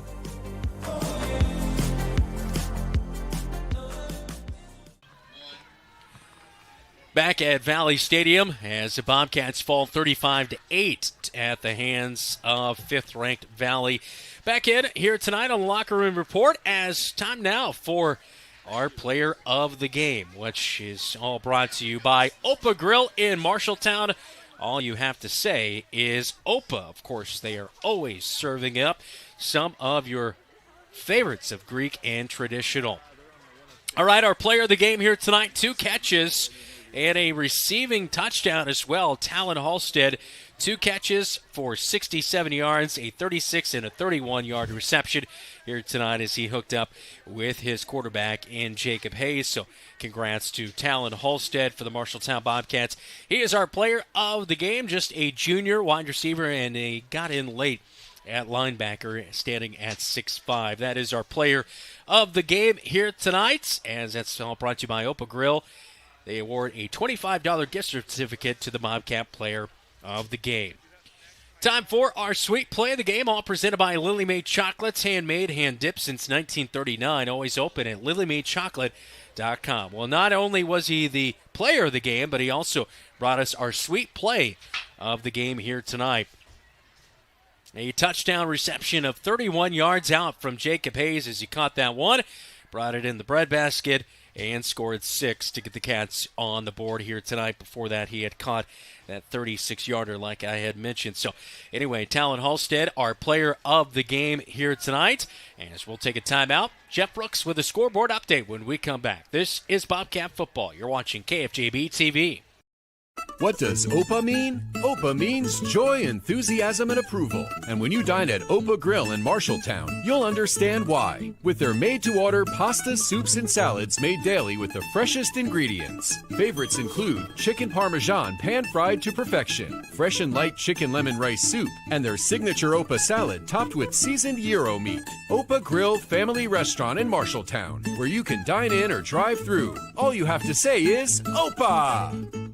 You look forward to retirement as your time to relax. But now that it's here, turns out relaxation is overrated and you'd rather get back to work with an idea of your own. Wells Fargo Advisors can help. For more than 125 years, we've created wealth management and investment strategies aimed at achieving our clients' personal financial goals. When retirement plans change course, turn to Wells Fargo Advisors. Together, we'll go far. Wells Fargo Advisors is located at 14 East South Ridge Road in Marshalltown. Call them at 641-752-5401. They're a member SIPC. The KFJB-TV Locker Room Report, presented by Wells Fargo Advisors of Marshalltown. Brooks here with a Central State Bank scoreboard update. West Marshall at home in State Center against the West Liberty tonight. They continue to lead in the third quarter, 27-6. East Marshall at the end of the third leads Vinton Shellsburg 28-21. Grundy Center final score against Eddyville Blakesburg. Grundy Center picks up the win 55-16. Centennial leads Urbandale 49-7 at the end of the third. And final score for Newton tonight over Hoover. Newton wins 49-7. Nevada at halftime leads Atlantic 35-0. And Gladbrook Rhinebeck over Key at the end of the third 35-14. Waukee versus Council Bluffs Lincoln final score. Waukee 63 and Council Bluffs Lincoln 7. Southeast Polk final score over Des Moines Lincoln 49-0. And Pella trails Gilbert 7-14 at the end of the third. Waterloo West leads Ottumwa at halftime 14-7. South Hardin over Pella Christian 26-0. Fort Dodge 21 at the end of the third quarter. Spencer 20. And final score for Ankeny tonight 56-0 over Cedar Rapids, Washington. Also, Cedar Falls at halftime leads Davenport 42-0. That's your scoreboard update from Central State Bank. I'll now return you to Brandon Lewis and Dylan Dodes right here on News Talk 1230 KFJB and KFJB-TV. Thanks, Jeff. As a busy night around the state of Iowa with high school scores and 35-8. Once again, our final here at Valley Stadium. We'll take a quick timeout, and Dylan will chat with head coach Adam Goodvin when we come back. This is Bobcat Football on KFJB-TV. Miller Middle School turns 100 next year. It has served generations of Marshalltown students well. Education has changed dramatically since Miller opened in 1925. Miller faces a long list of challenges, including limited technology capabilities, lack of space for learning, gathering, and new programming to prepare our students for the next step in their journey. Voters will consider a referendum in November to reimagine Miller for future generations. To learn more, go to marshalltowncsdfuture.com. Legends American Grill is the perfect place to watch your favorite team. Enjoy wings, nachos, steaks, and prime rib available on Friday and Saturday nights. It's game on for great food and your favorite drink to wash it down. You like burgers? Legends has fantastic, unique burger creations like this. The Legends Burger. Absolutely delicious. Gather with friends, enjoy your favorite team's games with the NFL Sunday Ticket, and make some memories. Legends American Grill in Marshalltown and our new Newton location, where the game is always on. The KFJB-TV Locker Room Report, presented by Wells Fargo Advisors of Marshalltown. Well, week number 9 coming to a close. Time to chat with head coach Adam Goodvin after a 35-8 loss at the hands of the Valley Tigers. All brought to you by Edward Jones, Zach Wall, your financial advisor in Marshalltown. Thanks, Brandon. Here with Coach. Coach, 35-8. We talked a little bit, tale of two halves. That first quarter just really didn't get out to the start you wanted. No, absolutely not. I think wheels started falling off, like I had told you, once we had that penalty on our first drive. You know, we were moving the ball, and we're set up to get a first down there, and you know, we got that penalty, moved us back, and then for some reason our effort just kind of went down the drain with it, and you know, we really challenge the kids at halftime, and about taking pride, you know, being prideful in yourself and in your school and your teammates and playing for each other. And I'm proud of them because they responded. We know that they played some backups there in the second half, but effort's a thing you can tell no matter who you're playing against. And it was a totally different effort in that second half for sure. Yeah, you look at the big back of Darius Mason, a little bit more speed with King Coleman. They were able to hit big plays. But to your mention, that second half there, yes, it is backups, but that effort was there. And I really thought the effort, when you look at some of your linebacking crew, from your senior of Davis Ragland, you get Zach Wilder, but you also got some young guys out there making some plays as well. When you kind of look at that hinge of where your season's gone, sit at 2-7, just off a couple wins. When you look back, what can you say about Davis Ragland and some of those defensive leaders? Yeah, we're gonna miss a lot of them for sure. Obviously, like you said, Davis. He's a tough kid, and ended this season on a high note. I think he wished he would probably played a little better early on in the season. He didn't play bad by any means, but he was a different player here the second half of the year, and we'll miss him. And obviously big guys on the edges. Lincoln and Gomez are outstanding kids with good size and strength, and there's a long list of guys we'll miss. And not only their skills on the field, but just having them around every single day, and just being able to just shoot it with them, and the leadership that they provide, and just the experience and what they can provide for our younger kids is going to be missed for sure. And then there was, in that last drive, Talon Halstead pulled in a deep pass from Jacob Hayes, and that just has to be good. On the sidelines, you put in the effort. That second half did go better, and you got to put points on the board. As you look and you're talking to the guys, what was your final message to them as the scoreboard read zeros? Well, I told them I was proud of them for the reason I just explained. I mean, it was a rough halftime, to be honest with you, because quite frankly, it doesn't matter who we're playing. We could be playing the New England Patriots, and you got to go out there and compete. That's just, it's got to be within you, and they responded well. So I was very proud of them and made sure that they knew that. Well, to be fair, the Patriots don't run the ball as well as the Tigers do, but it's been a blast covering you now for our 5th year. Thank you for the access to the program. Good luck as we look to the offseason and coming back next year, and the season will probably go just as fast as it always does, but thank you for the time. Back to you, Brandon. I've been here with Coach Adam Goodvin. All right, thanks, Dylan. That is our post-game chat with Coach, all brought to you by Edward Jones, Zach Wall, your financial advisor in Marshalltown. We'll wrap things up from Valley Stadium next on the Locker Room Report. Don't let concerns about shifts in the market disrupt your long-term financial goals. Edward Jones financial advisor Zach Wall can help. He'll work with you on an investment strategy for long-term results. Edward Jones can give you the tools and knowledge for a steady approach to hitting your financial targets. Get started by giving Zach Wall a call at 641-752-3017 in Marshalltown, or visiting edwardjones.com. Edward Jones, member SIPC. When heading to the stadium, don't forget to scoot through the Scooters Coffee drive-thru on the way to the game. With a variety of drinks to choose from, you can give your school spirit a quick boost before cheering on the Marshalltown Bobcats.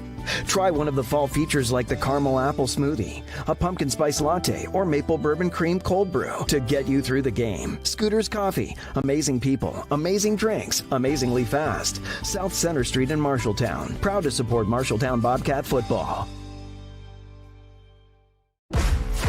The KFJB-TV Locker Room Report, presented by Wells Fargo Advisors of Marshalltown. Let's get a final 35-8 as Valley is headed to the playoffs, and they finished the regular season 7-2, ranked number 5 in Class 5A. Bobcats dropped to 2-7 on the season, and will await a new, fresh schedule coming up next year, as the 2-year cycle has come to the end this year. Looking forward to basketball season, about a month away. Girls basketball, Marshalltown takes on South Tama County on November September 26th. That will be our next upcoming live broadcast here on KFJB-TV. Thanks so much all season to our KFJB-TV crew. David Babyface Braga on stats. Jeff Brooks back at the KFJB studios. Keith Stewart, Jesse DeMeyer on cam here tonight. Our KFJB-TV producer, Common Spelling, Zach Tomish.